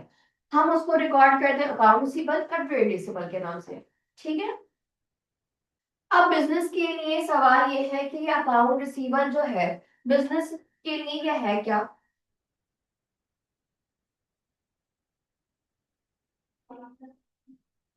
एकदम प्रॉफिट है। बिजनेस के लिए क्या नेचर है इसका? हमने ये पढ़ा था एक्सपेंस में शायद, या फिर कैपिटल में शायद, या फिर एसेट में शायद, किस में शायद, किस में था ये शायद? मे बी एक्सपेंस, बेटा एसेट में पढ़ा था। अभी हमने एसेट को शुरू में डिस्कस भी करा था, उसमें भी मैंने ये शायद वाली जो कहानी थी ना, उसी टाइम पे मैंने बता दिया था कि अकाउंट रिसीवेबल आपके पास आता है। ठीक है, तो अकाउंट रिसीवेबल बिजनेस के लिए क्या है? एसेट्स में से है। अब ये एसेट कौन सा है? करंट एसेट कहलाता है। कौन सा है? Current asset. जब बिजनेस में सेल होती है गुड्स की, लेट्स सपोज बिजनेस ने सेल करी गुड्स कितने की भाई? फॉर एग्जांपल $5,000 की। कितने की? $5,000 की। अब डेबिट क्रेडिट रूल के तहत इसको कैसे हम रिकॉर्ड करेंगे? डेबिट और क्रेडिट रूल के तहत आपको मैंने बताया था डेबिट और क्रेडिट रूल क्या है। क्या है भाई, आपके पास 5 हेड्स ऑफ अकाउंट थे, कौन कौन से? एसेट्स, एक्सपेंसेस, अच्छा हमने इक्विटी को ब्रेक कर लिया था। Asset, expenses, drawing, liability, revenue, capital, ऐसा ये ब्रेक कर लिया था। फिर हमने कहा था डेबिट और क्रेडिट रूल होता है, आपने पूछा हमें इसकी डेबिट और क्रेडिट रूल क्या है। हमने बताया डेबिट और क्रेडिट रूल ये है कि जब भी आपके एसेट्स और एक्सपेंसेस और ड्राइंग इंक्रीज होंगे तो बेटा कहाँ रिकॉर्ड करे जाएंगे? डेबिट साइड पे, याद है? ठीक है। इसी तरह जब आपके लायबिलिटी, रेवेन्यू और कैपिटल जब भी बिजनेस में इंक्रीज होंगे तो ये कहाँ रिकॉर्ड करे जाएंगे भाई? क्रेडिट पे। फिर अब ये एसेट और एक्सपेंसेस कब क्रेडिट पर आएंगे? जब ये डिक्रीज हो रहे होंगे बिजनेस में। ड्राइंग की बात नहीं करेंगे हम क्योंकि वो डिक्रीज नहीं होती, इंक्रीज होती है। इसी तरह से आपके पास लायबिलिटी और रेवेन्यू जब भी डिक्रीज होंगे बिजनेस में कहाँ रिकॉर्ड करे जाएंगे भाई? डेबिट साइड पे। और ये डिक्रीज नहीं होता, ये डिक्रीज नहीं होगा। क्लियर है? इसको आपने कहा था ये रूल्स है। अब जब बिजनेस में सेल्स हो रही है किसकी भाई? 5,000 की गुड्स की, तो इसको कैसे रिकॉर्ड करना है? बिजनेस के पास अमाउंट आएगा, इन फ्यूचर ही सही आएगा, तो इसको कैसे रिकॉर्ड करेंगे? आप लिखोगे अकाउंट रिसीवेबल मेरा बढ़ रहा है, एसेट मेरा इंक्रीज हो रहा है, तो कहाँ आना चाहिए रूल के हिसाब से? डेबिट पर। आपने कहा अकाउंट रिसीवेबल क्या हो जाएगा भाई? डेबिट हो जाएगा। कितने से डेबिट होगा? 5,000 से। दूसरा क्या होगा?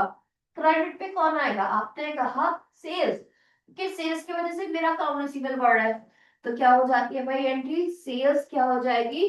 क्रेडिट। कितने से भाई? 5,000 से। क्लियर है? सेम इसी तरह अगर आप कैश की बात करते हो ना, कैश सेल की, तो आप लिखते हो कैश डेबिट सेल्स क्रेडिट, क्योंकि कैश आपका इंक्रीज होता है बिजनेस में, और किसकी वजह से? आप सेल्स भी इंक्रीज होता हुआ देखते हो, तो जब आपको फौरन से पेमेंट मिल जाती है आप लिखते हो कैश डेबिट सेल्स क्रेडिट। यहाँ पे आपको पेमेंट मिली नहीं है लेकिन आपको बाद में मिलनी है, अभी क्या है बिजनेस के लिए? एसेट है। क्लियर है? यहाँ तक समझ में आया? अब जब ये आपको मिल जाता है, फॉर एग्जाम्पल या तो पूरा मिल जाएगा या आपको आधी पेमेंट मिल जाएगी। लेट सपोज आपको अगर पूरा मिल जाए तो क्या होगा, अगर आपको आधा मिल जाए तो क्या होगा? जितने से मिलता है, जितने से मिल जाता है, फॉर एग्जाम्पल 5,000 में से 3,000 मुझे मिल गया, कस्टमर ने मुझे दे दिया, तब क्या करेंगे आप? कैसे इसको रिकॉर्ड करेंगे? बिजनेस के पास क्या आ रहा है? एसेट आ रहा है। एसेट किस फॉर्म में आ रहा है? कैश की फॉर्म में आ रहा है, या तो कैश की फॉर्म में या फिर वो आपको बैंक में डाल के दे देगा। तो कैश और कैश या बैंक क्या है? दोनों बिजनेस के लिए एसेट है, करंट एसेट है। बिजनेस में या तो बैंक इंक्रीज होगा या फिर कैश इंक्रीज होगा। जब भी इंक्रीज होता है तो कहाँ रिकॉर्ड होता है भाई? Debit side. और मैंने कहा था 5,000 में से लेट सपोज आपको कितना मिल गया? 3,000 का, तो आपके पास 3,000 हो गया डेबिट। दूसरी चीज, जितने से आपको मिल गया है, क्या अभी भी आप इसको रखोगे? नहीं, उतने से आप अकाउंट रिसीवेबल कम कर दोगे। क्यों? क्योंकि ये कस्टमर के ऊपर जिम्मेदारी थी, वो कर रहा था हमारा पैसा। अब जितनी जिम्मेदारी उसने अदा कर दी उतनी जिम्मेदारी उसकी खत्म कर दोगे, तो क्या हो जाएगा? अकाउंट रिसीवेबल उतने से क्रेडिट हो जाएगा। ठीक है? इस तरह से होता है। अकाउंट रिसीवेबल बढ़ता कहाँ है? डेबिट पर। जितनी उसने पेमेंट कर दी उतने से कम हो जाएगा। जब वो उसको कोई देगा तो उसको डेबिट पे हो जाएगा, जब उसको देना होगा तो वो डेबिट पे बढ़ता है, और जितना वो दे देगा उतने से हम उसको क्रेडिट कर देंगे, क्योंकि उसकी जिम्मेदारी उतनी कम हो जाएगी। ये उसकी जिम्मेदारी है देना, और मेरा हक है। सही है? अगर तो वो पूरी जिम्मेदारी अदा कर देता है, देखो जितनी जिम्मेदारी अदा कर दी वो भी मैंने आपको बताया, अगर वो पूरी जिम्मेदारी अदा कर देता तब क्या होता? आपके पास तो बैंक में या फिर आपके पास कैश की सूरत में एसेट तो बढ़ेगा, एसेट तो फिर पूरा ही आ जाएगा डेबिट साइड पे 5,000 से। और अगर पूरी जिम्मेदारी उसने अदा कर दी तो क्या हो जाएगा? अकाउंट रिसीवेबल क्रेडिट हो जाएगा पूरे से, उसकी पूरी जिम्मेदारी अदा हो जाएगी, खत्म हो जाएगा उसका खाता। क्लियर है? यहां तक समझ में आया? इसी चीज को फिर हम क्या दिखाते हैं? परचेज आप करते हैं, तो जब आप परचेज करोगे फिर इसको कैसे रिकॉर्ड करोगे जनाब? मैंने एग्जाम्पल वही ली है। क्या भाई, परचेज कर रहे हैं आप क्रेडिट पे या अकाउंट पे? परचेज जब करते हैं इसको किस नाम से रिकॉर्ड करते हैं? भाई आप कहते हो या तो ट्रेड पेबल, क्या कहते हो भाई? या तो आप ट्रेड पेबल कहते हैं, या फिर अकाउंट्स पेबल, क्या कहते हैं? अकाउंट्स पेएबल, यानी अदा करना है। अब ये अकाउंट्स पेबल क्या है बिजनेस के लिए, या ट्रेड पेबल क्या है बिजनेस के लिए? Current liability. क्या है? Current liability. फॉर एग्जाम्पल, मैंने क्या करा, परचेज करा है। कितने के गुड्स परचेज करें? 5000 के। तो इसको कैसे रिकॉर्ड करेंगे? याद रखना, जब भी गुड्स की बात आएगी, मर्चेंडाइज की बात आएगी या स्टॉक की बात आएगी, हम लिखते हैं परचेजेस, हम यूज करते हैं परचेजेस। अब जब आप परचेज कर रहे हो गुड्स को, नियत क्या है? बेचने की। तो आप रिकॉर्ड करोगे परचेजेस। परचेजेस बिजनेस के लिए एक्सपेंस की तरह है, यानी हमें इसकी कॉस्ट चाहिए, बिजनेस के लिए एक्सपेंस है। तो बिजनेस में जब भी एक्सपेंस इंक्रीज होता है, कहाँ रिकॉर्ड करा जाएगा? डेबिट पर। ये याद रखना, गुड्स की बात कर रही हूं मैं। बिजनेस के लिए जब भी एसेट सॉरी एक्सपेंस इंक्रीज होगा, डेबिट साइड पे रिकॉर्ड करा जाएगा। आप क्या लिखोगे भाई? वही 5000 वाला है एग्जाम्पल, मैंने कुछ अमाउंट चेंज नहीं करी है। लिखोगे परचेजेस डेबिट, कितने से भाई? $5000 से। और आपका दूसरा क्रेडिट साइड पे क्या आएगा? आपकी जिम्मेदारी भी बढ़ रही है, आपने पेमेंट अभी नहीं करी, इन फ्यूचर करेंगे, बाद में करेंगे, तो आपकी जिम्मेदारी बढ़ रही है। जब भी बिजनेस में जिम्मेदारी इंक्रीज होगी, तो कहाँ रिकॉर्ड होगी भाई? क्रेडिट साइड पे। आपने लिखा अकाउंट्स पेबल क्रेडिट, कितने से? 5000 से। क्लियर है? ये बात समझ में आई कि हम जब कस्टमर हमसे खरीदता है और वो बाद में देगा, तो इसको क्या क्या कंसीडर करा जाएगा, उसकी रिकॉर्डिंग कैसे होती है? और जब मैं किसी से खरीदूंगी, तो मैं इसको कैसे रिकॉर्ड करूंगी? मेरे सर पे जिम्मेदारी आएगी, इसको कैसे रिकॉर्ड करना है? कौन सी चीज डेबिट पर आएगी, कौन सी चीज क्रेडिट पर आएगी, ये देखना। क्लियर है?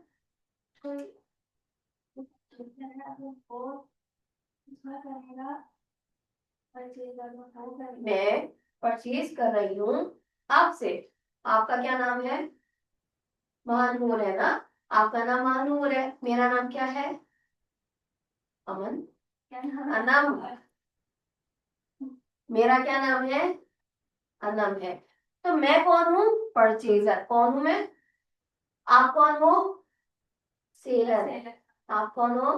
महानूर सेलर, मैं सनम परचेजर। मैं आपके पास गई, तो मैं आपको कैसे करूंगी? मैं इसको रिकॉर्ड कैसे करूंगी भाई? महानूर से मैंने 5000 के गुड्स परचेज करे, तो मैं अपनी बुक ऑफ अकाउंट में कैसे रिकॉर्ड करूंगी?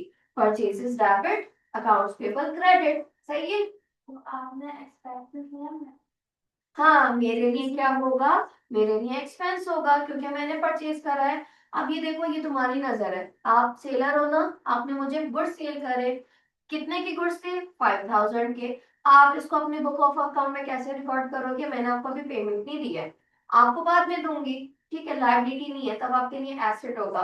वो पैसा जो मेरे पास है, उस पर आपका हक है, आपको फायदा पहुंचा सकता है, वो आपका हक है। तो आप इसको कैसे रिकॉर्ड करोगे? अकाउंट रिसीवेबल डेबिट और सेल्स क्रेडिट, क्योंकि आपने मुझे 5000 का माल सेल करा है, मैंने उसको परचेज करा है। देखो, रिकॉर्डिंग आपने ऐसे करी, मैंने ये ऐसे करी। समझ लो, ये क्या है भाई? महानूर का बुक ऑफ अकाउंट है। और ये किसका है भाई? मिस अनम का। क्लियर है? अब समझ में आया? अब देखिए, अब मिस अनम अगर तो 5000 में से कुछ अमाउंट दे देती है, तब फिर कैसे इसको लिखा जाएगा? जितनी अमाउंट दे देंगी, तो फॉर एग्जाम्पल वही 3000 मैंने 5000 में से दे दिया है, तो जितनी मैंने अमाउंट दे दी, उतनी मेरे सर पे से जिम्मेदारी कम हो जाएगी। क्या हो जाएगी? कम हो जाएगी। तो मैं कैसे इसको रिकॉर्ड करूंगी? उतनी जिम्मेदारी कम हो गई। बढ़ती जिम्मेदारी क्रेडिट पर है, कम कैसे होगी? डेबिट साइड पे। सही है? डेबिट हो रही है कितने से भाई? 3000 से। जिम्मेदारी कम हुई। अब मैं पेमेंट या तो कैश के जरिए आपको हाथ में पैसा दे दूंगी, या फिर मैं बैंक के थ्रू दे दूंगी। तो दोनों ही सूरत में क्या होगा? मेरा या तो बैंक डिक्रीज होगा या कैश डिक्रीज होगा। बिजनेस के लिए बैंक या कैश क्या है भाई, आपके लिए एसेट है। दोनों में से कोई एक नाम आएगा, मैं दोनों इसलिए बता रही हूँ क्योंकि आपको अंडरस्टैंडिंग डेवलप हो। क्या हो गया भाई, क्रेडिट कितने से भाई, $3000 से, समझ में आया। और अगर मैं पूरी जिम्मेदारी एक साथ अदा कर दूं तो क्या होगा, लायबिलिटी मेरी जितनी बढ़ी थी पूरी की पूरी खत्म हो जाएगी, डेबिट पर आके, क्लियर है। डेबिट पर आ गई 5000, और जितनी पेमेंट करी वो क्या हो जाएगा भाई, क्रेडिट हो जाएगा, क्लियर, समझी। तो मैंने जब परचेज करा मेरे पास कैसे रिकॉर्ड था, purchase is debit account payable credit, और आपने इसको कैसे रिकॉर्ड करा, account receivable debit sales credit. आपके लिए वो अमाउंट, आपके लिए वो अमाउंट एसेट था, मेरे सर की जिम्मेदारी थी आपको पैसा देने की, क्लियर है। इसी तरह से अब मैंने उस जिम्मेदारी को हफ्ते दिन बाद, 2 हफ्ते दिन बाद मैंने आधा उतारा, आधे से थोड़ा ज्यादा मैंने उतारा, तो मेरे सर पे से उतनी जिम्मेदारी यानी 5000 में से 3000 की जिम्मेदारी खत्म हो गई। बढ़ी थी क्रेडिट साइड पे, खत्म कहाँ करी मैंने, डेबिट पर। और जिस जरिए से खत्म हुई है वो कैश या बैंक था, तो बिजनेस के पास से वो कैश या बैंक डिक्रीज हो रहा है। जब भी डिक्रीज होगा तो कहाँ रिकॉर्ड होगा भाई, क्रेडिट साइड पे आ गया।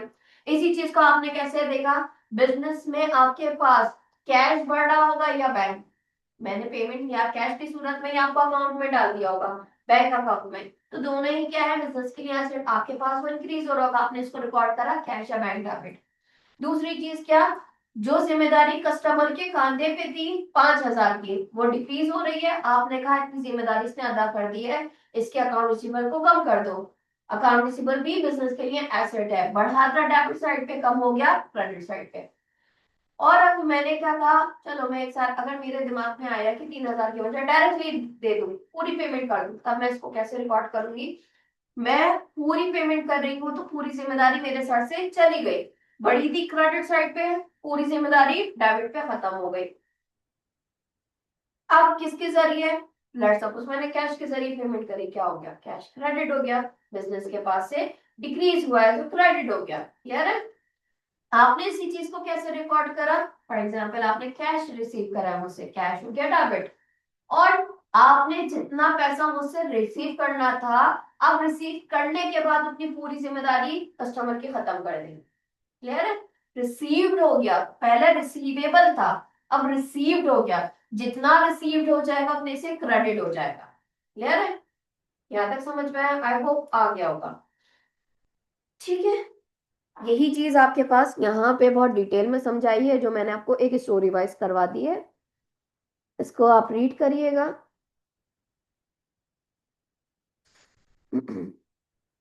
डबल एंट्री बुक कीपिंग भी हमने पढ़ लिया है, क्या इसके रूल्स हैं वो भी हमने देख लिया है, आप इसको रीड कर लीजिएगा तो आपको और क्लियर हो जाएगा। इनके जितने भी हाइलाइट्स हैं, जितने इंपॉर्टेंट पॉइंट हैं, प्लीज मेक श्योर कि आप उनको अपने पास हाईलाइट करें, उनके नोट्स बनाएं, और इनको डेली बेसिस पे रीड करते रहें, इनको पढ़ते रहें। ये एंट्री वही बताई है जो मैंने आपको बताया है, जब आप कैश पे सेल करेंगे गुड्स को, तो एंट्री क्या बनेगी, कैश डेबिट सेल्स क्रेडिट, और अगर आपकी क्रेडिट सेल्स होगी तो क्या बनेगा भाई, account receivable debit sales credit. इसी तरह से जब अगर परचेज करेंगे गुड्स को कैश पे, तो क्या बनेगी, परचेसेस डेबिट और कैश क्रेडिट, वहां पेबल के बजाय डायरेक्ट कैश आ जाएगा। और अगर जाहिर सी बात है आप क्रेडिट पे बात कर रहे हो, तो क्या हो जाएगा, परचेसेस डेबिट और अकाउंट्स पेबल क्रेडिट। कोई कंफ्यूजन यहाँ तक, सही है। अब देखें यहाँ एंट्री बनाई गई है, क्या लिखा हुआ है, कैश सेल कितनी दी गई है, $2 की, a cash cell that is a receipt of $2, इसकी एंट्री क्या बननी चाहिए, ये समझ में आ गया, लिखना है आपको, नहीं बेटा,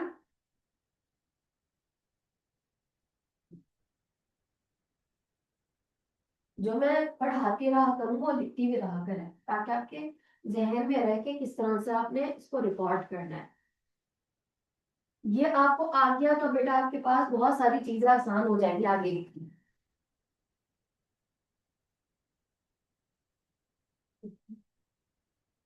अच्छा जी, देखिए क्या लिखा हुआ है, कैश सेल हुई है, इसकी एंट्री क्या बननी चाहिए, हम्म लिखा हुआ है ना, अब cash cell that is of $2,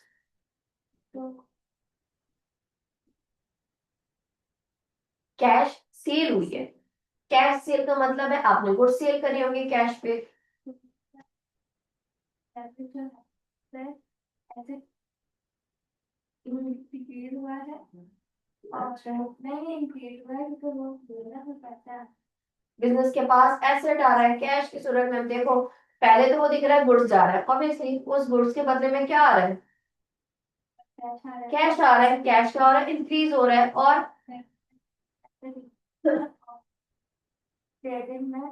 cash debit $2 से, और क्रेडिट में डिक्रीज क्या होगा, सेल्स क्रेडिट में डिक्रीज हो रही है। बेटा सेल्स या रेवेन्यू हमेशा इंक्रीज होता है क्रेडिट पे। सेल्स क्या हो रही है, क्रेडिट पे आ रही है। क्यों आ रही है, क्योंकि सेल्स बढ़ रही है, इस वजह से यहाँ पर आ रही है। समझी। अब यही चीज देखो, ये हमारी कहलाती है जर्नल एंट्री। क्या कहलाती है, जर्नल एंट्री। जब भी रिकॉर्डिंग होती है तो हमें कैसे पता चलता है, डॉक्यूमेंट्स को देख के ना, हमने ये बात करी थी। अब डॉक्यूमेंट्स के बाद फिर first time book of prime में रिकॉर्ड होती है। बुक ऑफ प्राइम के बाद इस तरह से आपके पास रिकॉर्डिंग होती है, जर्नल एंट्री बनती है। जर्नल एंट्री के बाद वो समराइज होने के लिए जाती है। समराइज कहाँ पर होती है, क्लासेस में डाला जाता है। कैसे क्लास बनती है, इस तरह से आपके पास लेजर्स बनाए जाते हैं। इनको लेजर भी कहा जाता है, इनको टी अकाउंट भी कहा जाता है। देखिए आपने क्या करा, कैश को रिकॉर्ड करा, तो यहाँ पे कैश की क्लास बना दी, ठीक है। इसी तरह सेल करी है तो सेल्स की आपने क्लास बना दी, यानी लेजर बना दिया, टी अकाउंट बना दिया, कुछ भी कह सकते हैं। कैश क्या हो रहा है, डेबिट हो रहा है। क्या हो रहा है, डेबिट पर आ रहा है, तो इसका मतलब है डेबिट हो रहा है। कितने से डेबिट हो रहा है, $2 से। देखिए जैसे हमारे पास डेबिट और क्रेडिट साइड होती है ना रिकॉर्डिंग की, इसी तरह से ये साइड इसकी क्या कहलाती है भाई, डेबिट साइड, और ये साइड इसकी क्रेडिट साइड कहलाती है। सही है। अब यहाँ पे इस जगह पे लिखते हैं डेट, यहाँ पे आप पर्टिकुलर्स, यानी पर्टिकुलर्स जैसे इसके नाम आते हैं पर्टिकुलर्स, और फिर आपके पास यहाँ पे अमाउंट लिखते हैं, यानी डेबिट की कितनी अमाउंट है, ये डेबिट साइड है। इसी तरह आपके पास सेम यहाँ पे जो चीज आती है वो क्रेडिट पे भी आएंगी। डेट होगा आपके पास, पर्टिकुलर होगा, और अमाउंट आएगा, ठीक है। अब डेबिट पे आ रहा है कैश, कितने से आ रहा है बेटा, $2 से। कितने हैं, $2 से। इसके डेबिट पर आने का रीजन, रीजन क्या है, जो क्रेडिट पर आ रहा है यानी सेल्स। तो आप क्या लिखोगे यहाँ पे, सेल्स। यहाँ पे फिल वक्त डेटिंग लिखी है तो मैं नहीं लिख रही। सही है, ये बात समझ में आई। इसी तरह से डेबिट और क्रेडिट साइड इसकी भी है, ये साइड इसकी डेबिट है, ये साइड इसकी क्रेडिट है। और सेम डेट होता है, पर्टिकुलर लिखते हैं, और यहाँ पे अमाउंट, यहाँ पे भी वही चीज आएगी, डेट पर्टिकुलर अमाउंट। अब कितने से क्रेडिट हो रहा है, आपने देखा कितने से क्रेडिट हो रहा है भाई, $2 से। कितने से हो रहा है, $2 से। इसके क्रेडिट होने का रीजन, रीजन इसका अपोजिट वाला है, क्या है, कैश। ये बात क्लियर हुई। इसको रिकॉर्ड करने के बाद सेकंड स्टेप जो है वो ये कहलाता है, क्या कहलाता है, लेजर पोस्टिंग। क्या कहलाता है, लेजर पोस्टिंग। लेजर में क्यों पोस्ट करते हैं, क्योंकि समराइज करके कुछ बैलेंस निकाल सके। इस तरह से डेबिट क्रेडिट होता रहता है, फिर हम टोटल करते हैं। टोटल वोटल करना है, वो सब बताऊंगी भी। यहां तक समझ में आया। फिर इसी तरह से आ जाए, क्या लिखा हुआ है भाई, payment of a rent bill totalling $150। अब आपने पेमेंट करी है, आपने क्या करा है, पेमेंट करी है। कितने की करी है, $150 की। अब ये पेमेंट कर क्यों रहे हैं, बिल की वजह से, ठीक है। बिल बिजनेस के लिए क्या है, एक्सपेंस है। कौन सा, for example electricity expense what ever जो। तो बिल एक्सपेंस है, एक्सपेंस यहाँ इंक्रीज हो रहा है डिक्रीज हो रहा है, डिक्रीज हो रहा है। हम पेमेंट की बात तो बाद में कर रहे हैं। एक्सपेंस इंक्रीज हो रहा है क्योंकि हम पेमेंट कर क्यों रहे हैं, एक्सपेंस की वजह से। एक्सपेंस क्या बढ़ रहा है, ठीक है, फॉर एग्जाम्पल यहाँ क्या लिखा हुआ है, रेंट बिल है ना, तो रेंट एक्सपेंस क्या हो रहा है, डेबिट हो रहा है, कितने से भाई, $150 से, क्लियर है। दूसरा क्या हो रहा है, आपने पेमेंट कर दी तो बिजनेस के पास से या तो कैश या फिर बैंक क्या हो जाएगा, क्रेडिट। अच्छा, जरूरी नहीं है कैश, यहाँ पे बैंक भी आ सकता है। इन्होंने बैंक के जरिए ये ट्रांजैक्शन बताई होती है। क्योंकि यहाँ डायरेक्ट कैश के बारे में, कैश को भी कंसीडर कर रही हूँ। आप बैंक भी ये लिखते हैं, आप कैश भी लिख रहे होते हैं। तो कैश या बैंक क्या है बिजनेस के लिए, एसेट है। क्या जब डिक्रीज होता है कहाँ रिकॉर्ड होता है भाई, क्रेडिट साइड पे। ये बात क्लियर हुई, ठीक है। अब देखें, वही वाली चीज, जितनी आपके पास बनती जाएंगी एंट्री, उनकी लेजर पोस्टिंग होती जाएगी। यहाँ क्या है, रेंट एक्सपेंस। रेंट एक्सपेंस क्या हो रहा है, डेबिट हो रहा है, कितने से हो रहा है, $150 से, क्लियर है। इसके डेबिट होने का रीजन आपने कहा बैंक या कैश, हम बैंक को कंसीडर कर रहे हैं, क्लियर है। बैंक या कैश क्या हो रहा है, क्रेडिट हो रहा है, कितने से भाई, $150 से। ये बात समझ में आई।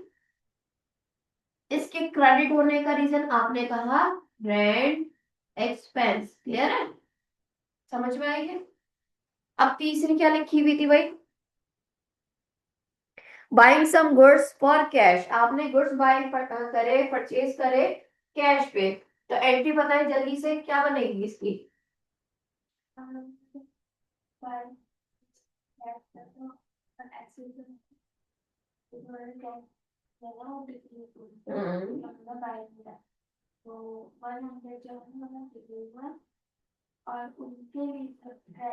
आप सिर्फ अपनी बात करो, आपने परचेज करा है, उनको छोड़ो।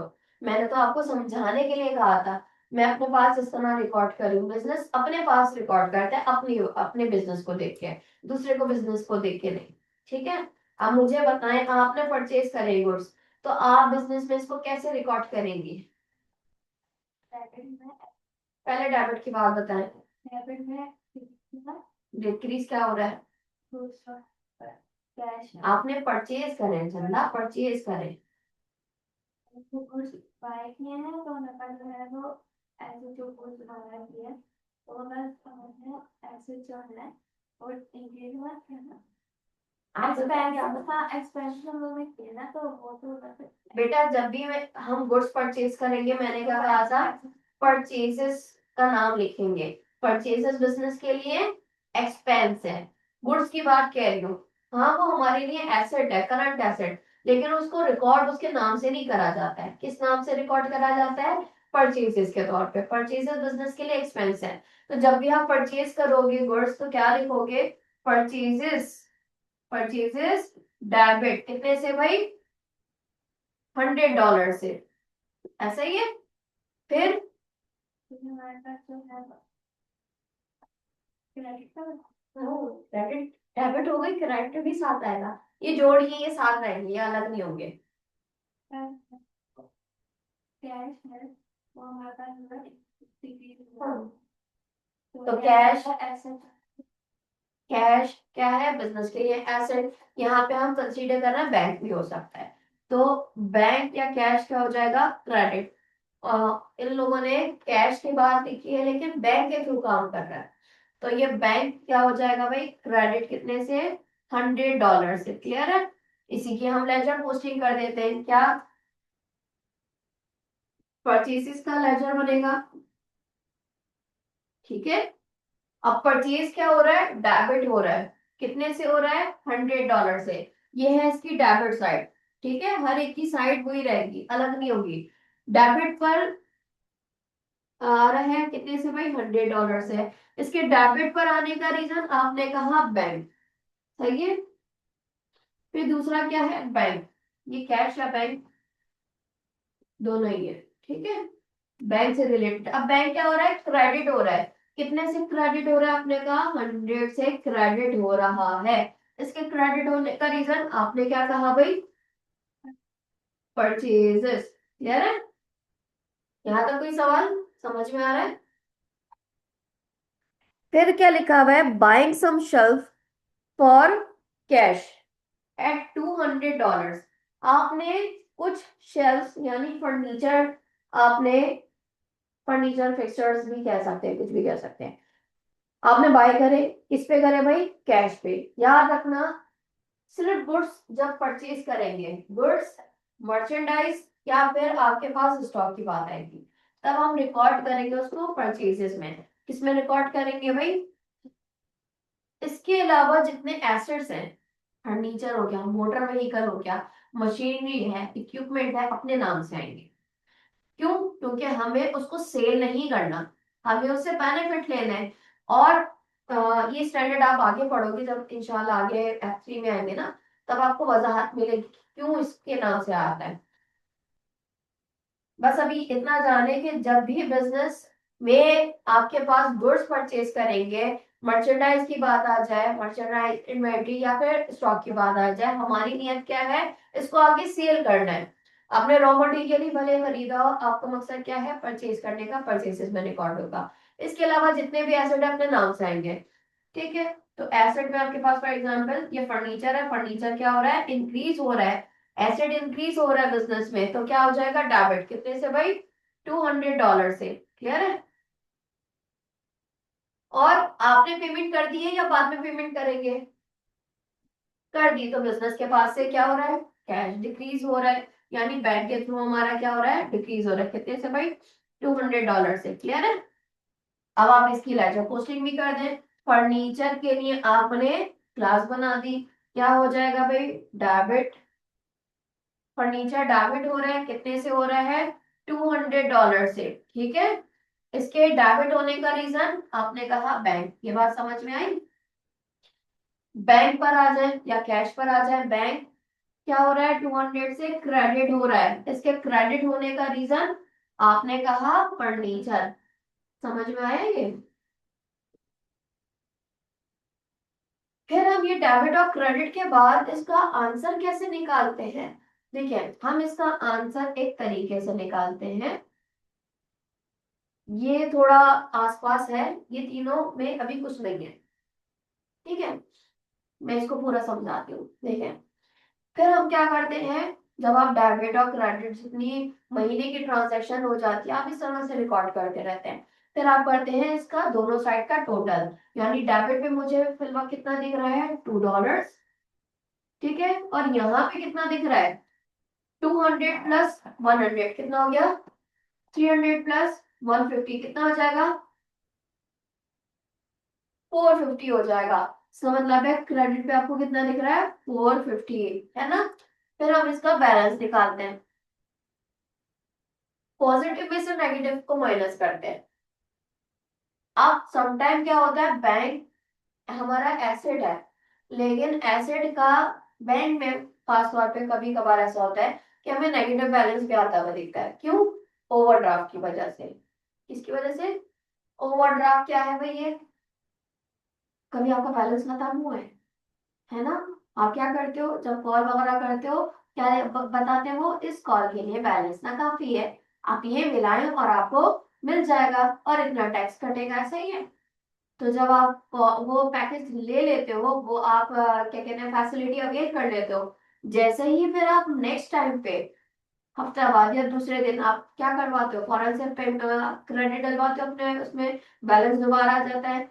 क्या करता है नेटवर्क, वो फोन कंपनी क्या करती है, जितना आपको अमाउंट दिया था, फॉर एग्जाम्पल ₹25 आपके पास आए थे, वो आपके डिडक्ट करेगी साथ के साथ। अगर उसने ₹5 चार्जेस दिए हुए हैं इसके, कि इस सर्विस के हम इतने चार्जेस कट करेंगे, तो 25 प्लस 5, टोटल ₹30 आपके बैलेंस में से काटेंगे। सही है? सेम आपके पास बैंक भी इस तरह से करता है। कुछ खास लोगों को ये सर्विस प्रोवाइड करता है, उनके नंबर ऑफ ट्रांजैक्शन ज्यादा होती है, तो ऑब्वियसली उनको क्या करता है, मोटिवेट करता है, उनके फैसिलिटेट कर देता है। तब आपको दिखता है कि बैंक का कभी कभार नेगेटिव बैलेंस आ जाता है, यानी इसके पास कितना है, इस साइड पे 450 इसको पे करना है, इसके पास है कितने? सिर्फ $2 है। कितना डिफरेंस आ रहा है? 450 माइनस 2 कितना आ जाएगा?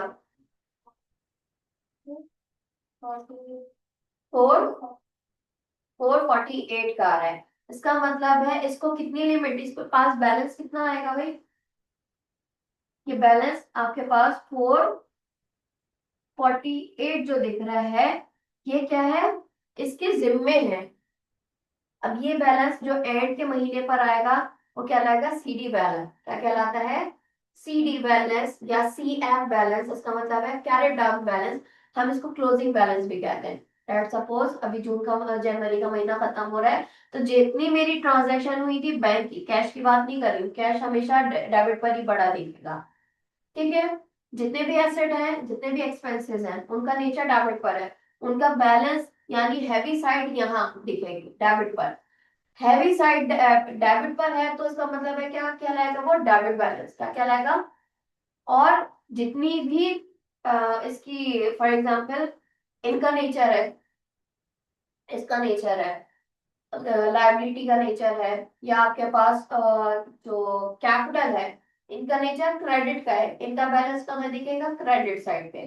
क्रेडिट साइड हैवी दिखेगी। अब यहाँ देखें, यहाँ डेबिट पर कुछ है नहीं, इसका मतलब है क्रेडिट पर कितनी है भाई, $2, और यहाँ पे जीरो है।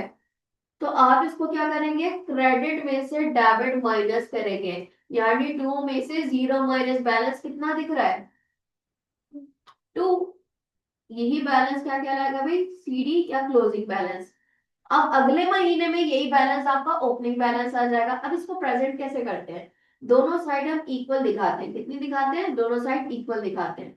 यहाँ पे भी $2 दिखेंगे, यहाँ पे भी $2 दिखेंगे। जैसे आपके पास यहाँ पे 450 दिख रहा है, यहाँ पे भी 450 दिखेगा जब आप दोनों को ऐड करोगे। लेकिन इसका कतई मतलब नहीं है कि डेबिट और क्रेडिट इक्वल है, यहाँ इसका मतलब ये नहीं है। इसका मतलब क्या है, ये जो बैलेंस है, ये बैलेंस आगे जाएगा स्टेटमेंट। स्टेटमेंट कैसे बनाएंगे वो हम सीखेंगे। बस इतना समझे, बैलेंस इस तरह से निकालते हैं। अब जब अपना अगला महीना आएगा तो क्या हो जाएगा भाई इसका, क्योंकि ये बैलेंस कहाँ दिख रहा है, ये हमारा हैवी साइड यहाँ दिख रहा है ना। तो अगले महीने में आपका जो ओपनिंग होगी बैंक की, वो लिखा जाएगा फॉर एग्जाम्पल फेब का महीना आएगा, फेब 1 2026 आ जाएगा। और बैलेंस बीडी वहां क्या कहलाएगा, बीडी बैलेंस या बीएफ बैलेंस कितना आ जाएगा, 448। ठीक है, इस तरह से होगा। इसी तरह जब आपका अगला महीना आएगा फेब का, तो भाई यहाँ पे इसका क्रेडिट बैलेंस है। असल बैलेंस जो हमारा डेबिट पे दिख रहा है, असल वो किसका है, यहाँ का। तो जब ओपनिंग होगी वो यहीं से होगी, आ जाएगा भाई फेब 1 और क्या हो जाएगा, $2। ये कहलाएगा balance BD. BD opening balance या फिर आपका BF balance. Balance carried forward, इसका कहलाता है कैरेट डाउन बैलेंस या कैरेट फॉरवर्ड बैलेंस। इसको कहते हैं हम balance BD, brought down balance या ब्रॉड फॉरवर्ड बैलेंस, या आपका ओपनिंग बैलेंस भी कहलाता है। क्लियर है यहाँ तक, यहाँ तक समझ आया, कोई ऐसी चीज जो समझ में ना आए। ये थोड़ा कंफ्यूजिंग कंफ्यूजिंग लगेगा, सॉरी। इसके मैं आपको प्रैक्टिस क्वेश्चन दे सकती हूँ। आपके पास शायद बुक ना हो, मैं आपको इंटर की बुक से इसके एग्जांपल्स करवा सकती हूँ, जिसमें आपके पास मल्टीपल क्वेश्चन ऐसे होंगे जिसमें आपके लेजर पोस्टिंग भी करवाई जाएगी, और एंट्रीज भी आपको किस तरह से बनाई जाती है, आप जस्ट पिक्चर ले लीजिएगा, आपको मैं वो फैसिलिटेट कर सकती हूँ। अभी आपके पास देखो वैसे ही काम हुआ है जैसे मैंने आपको करवाया है। ठीक है, इसको भी प्रैक्टिस करेंगे तो आपको आ जाएगा। मैंने आपको इजीली समझाया है। ये क्वेश्चन सिमिलर वैसे ही है जैसे अभी मैंने आपको कराया, ये आपका होमवर्क है, आप कर कर आइएगा। इसकी फिर ट्रांजैक्शंस की लेजर एंट्री करेंगे, लेजर पोस्टिंग करेंगे, सॉरी। लेजर पोस्टिंग करने के बाद आपको अंदाजा हो जाएगा कि किस तरह से ये आपके पास बनकर आ रहा है। ये इसी तरह से आपको मैंने पूरा काम करवाया है, और इसका बैलेंस निकालना मैंने आपको बताया है। ठीक है, क्रेडिट ट्रांजैक्शन कैसे रिकॉर्ड होती है वो भी हमने देख लिया है। ठीक है, उसकी भी लेजर पोस्टिंग आपको इसी तरह से करनी है। यानी बिजनेस ने सेल्स करे goods on credit to a customer, इसकी एंट्री क्या बननी चाहिए,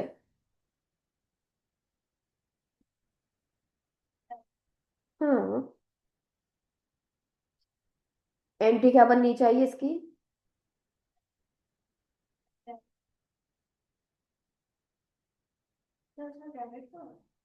क्रेडिट एंड क्रेडिट सेल्स करी है। क्रेडिट सेल्स का मतलब है बाद में पेमेंट करेगा ना कस्टमर। इसकी एंट्री क्या बननी चाहिए?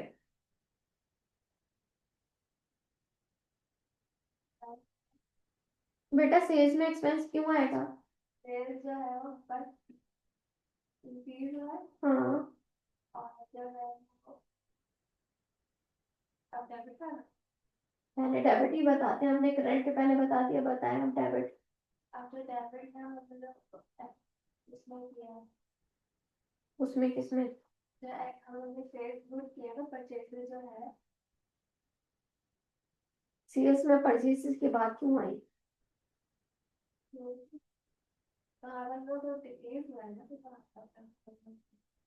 आप मुझे बताओ, सेल्स करते हैं क्रेडिट पे तो बेसिक एंट्री क्या बनती है?